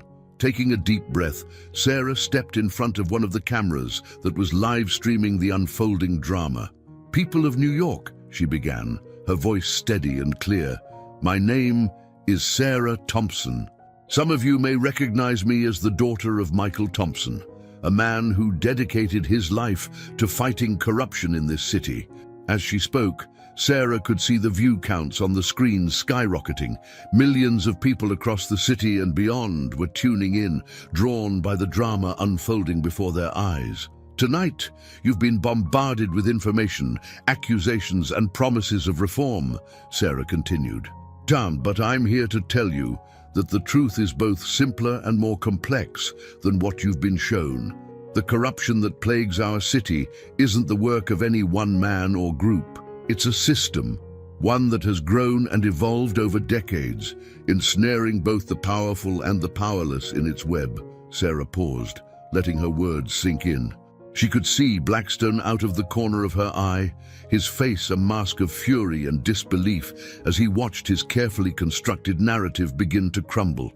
"But there is hope," Sarah went on, her voice gaining strength. "My father believed, as I do, that the people of this city are its greatest strength, that when armed with the truth and united in purpose, we have the power to create real, lasting change. The evidence you're seeing now, the full, unaltered story of the corruption that has plagued our city, isn't meant to demoralize you. It's a call to action." As Sarah spoke, James worked feverishly at the computer terminal, ensuring that every piece of evidence, every document and recording was made available to the public.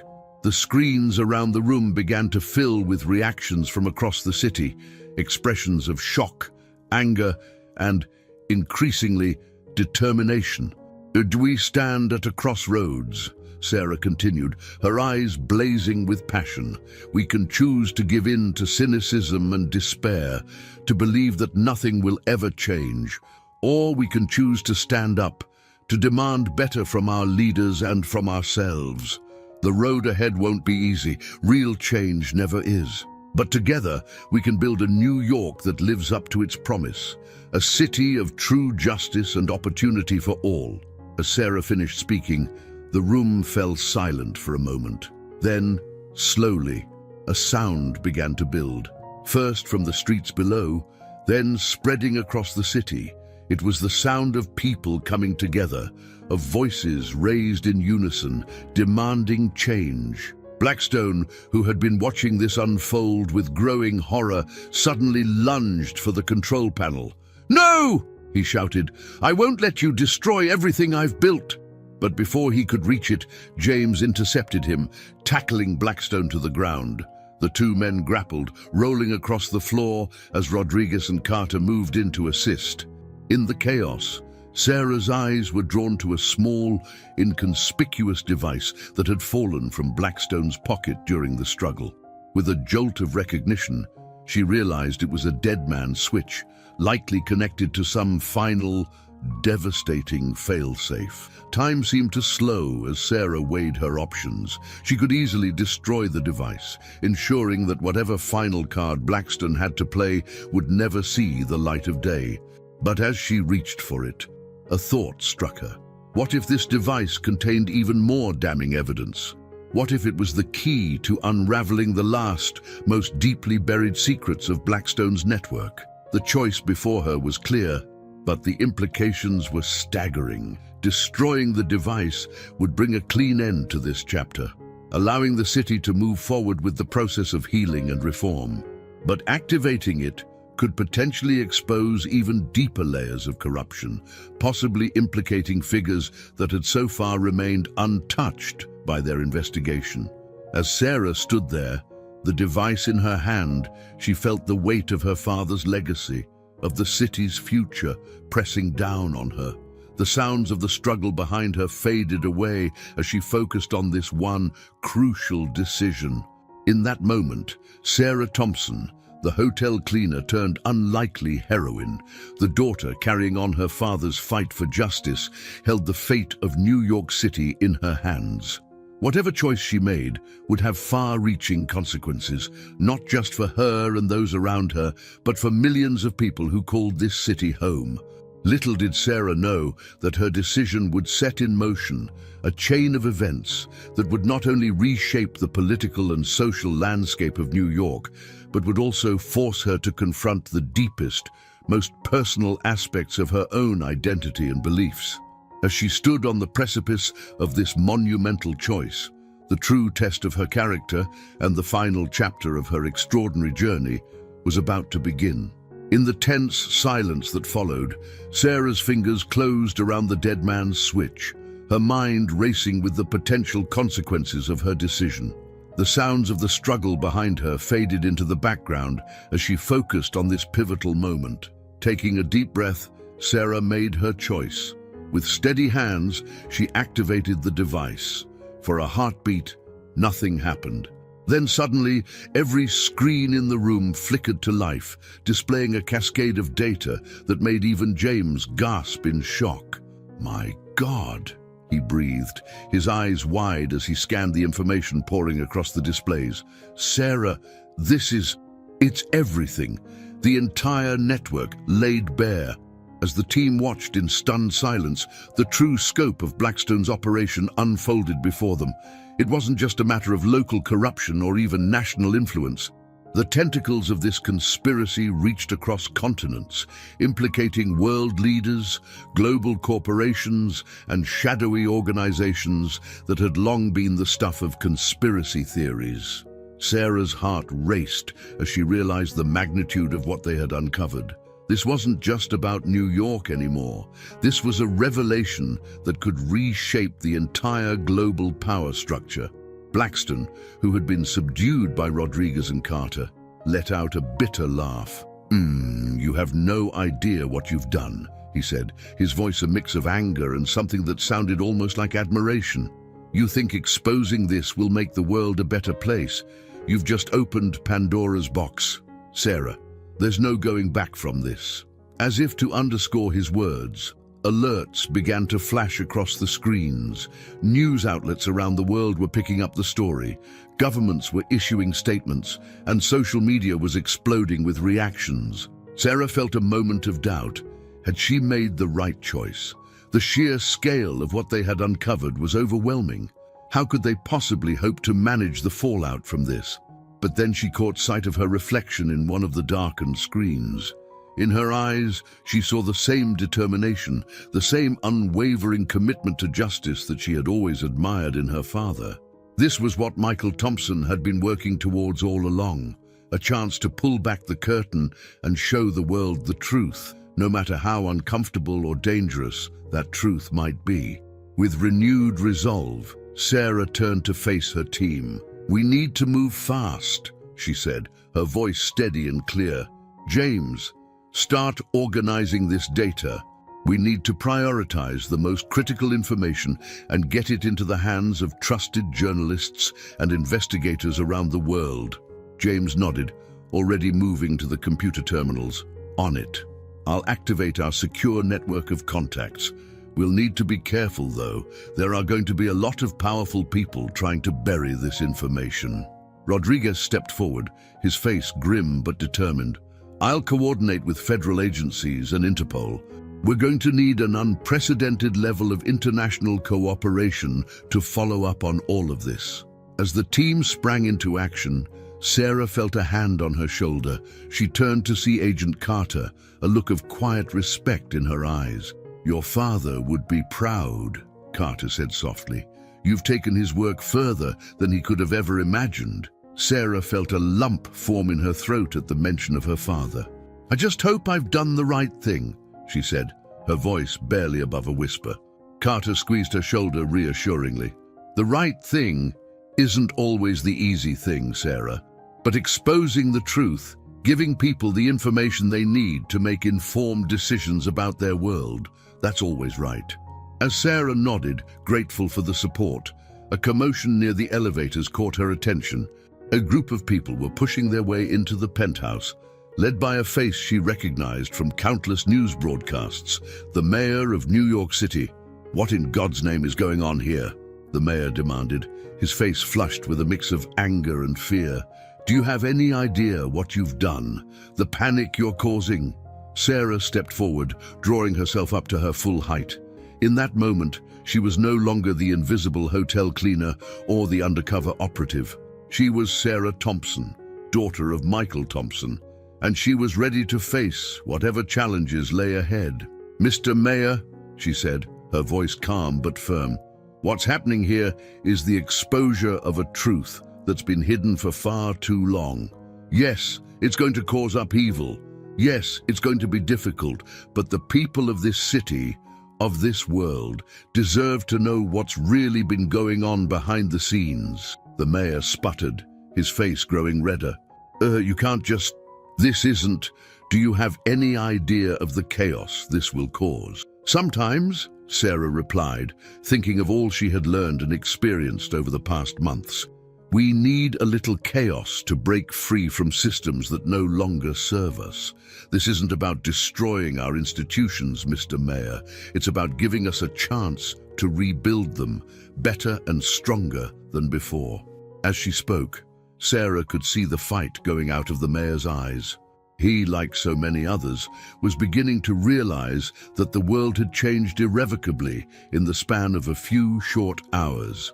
Over the next days and weeks, Sarah and her team worked tirelessly to manage the fallout from their revelations. The world seemed to teeter on the brink of chaos as governments fell, corporations crumbled, and long-held alliances shattered in the face of the exposed truths. But amid the turmoil, something remarkable began to happen. People, armed with knowledge and united in purpose, started to demand real change. Grassroots movements sprang up around the world, pushing for transparency, accountability, and a new kind of governance that truly served the needs of the many rather than the few.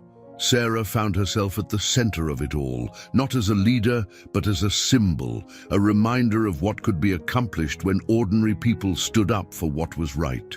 She testified before congressional committees, spoke at international forums, and worked tirelessly to ensure that the truths they had uncovered were not buried or twisted to serve new agendas. Through it all, James remained by her side, a constant source of support and strength. Their relationship, forged in the crucible of their shared struggles, deepened into something profound and enduring. 1 year to the day after the events in Blackstone's penthouse, Sarah stood at her father's grave, a bouquet of flowers in her hand. The world was still in flux, still grappling with the revelations that had shaken it to its core. But there was hope now, a sense that real change was not only possible, but inevitable. "We did it, Dad," she said softly, placing the flowers on the grave. "It's not perfect, and there's still so much work to do. But we've given people a chance to see the truth, to make informed choices about their future. I think that's what you always wanted." As she stood there, lost in thought, Sarah felt a presence behind her. She turned to see James, his face softened with a mix of love and concern. "Are you ready?" he asked gently. Sarah nodded, taking one last look at her father's grave.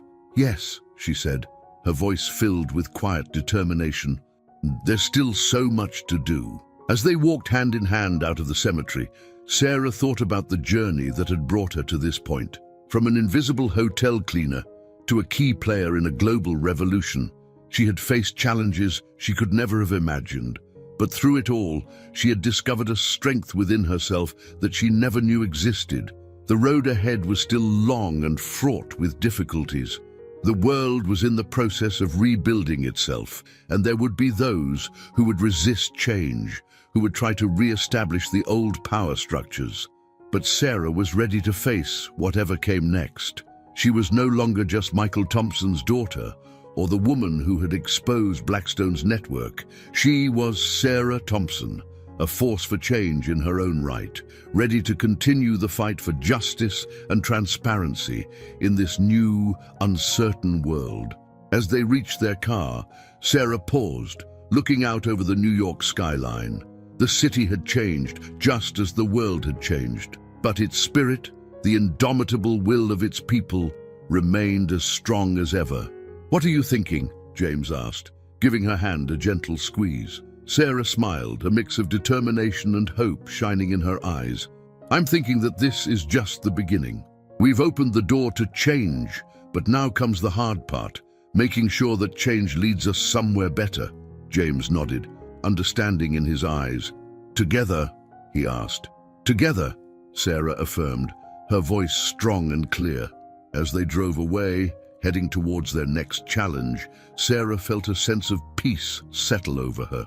The journey had been long and difficult, filled with dangers and revelations she could never have anticipated. But it had also led her to discover her true self, to honor her father's legacy, and to play a part in reshaping the world for the better.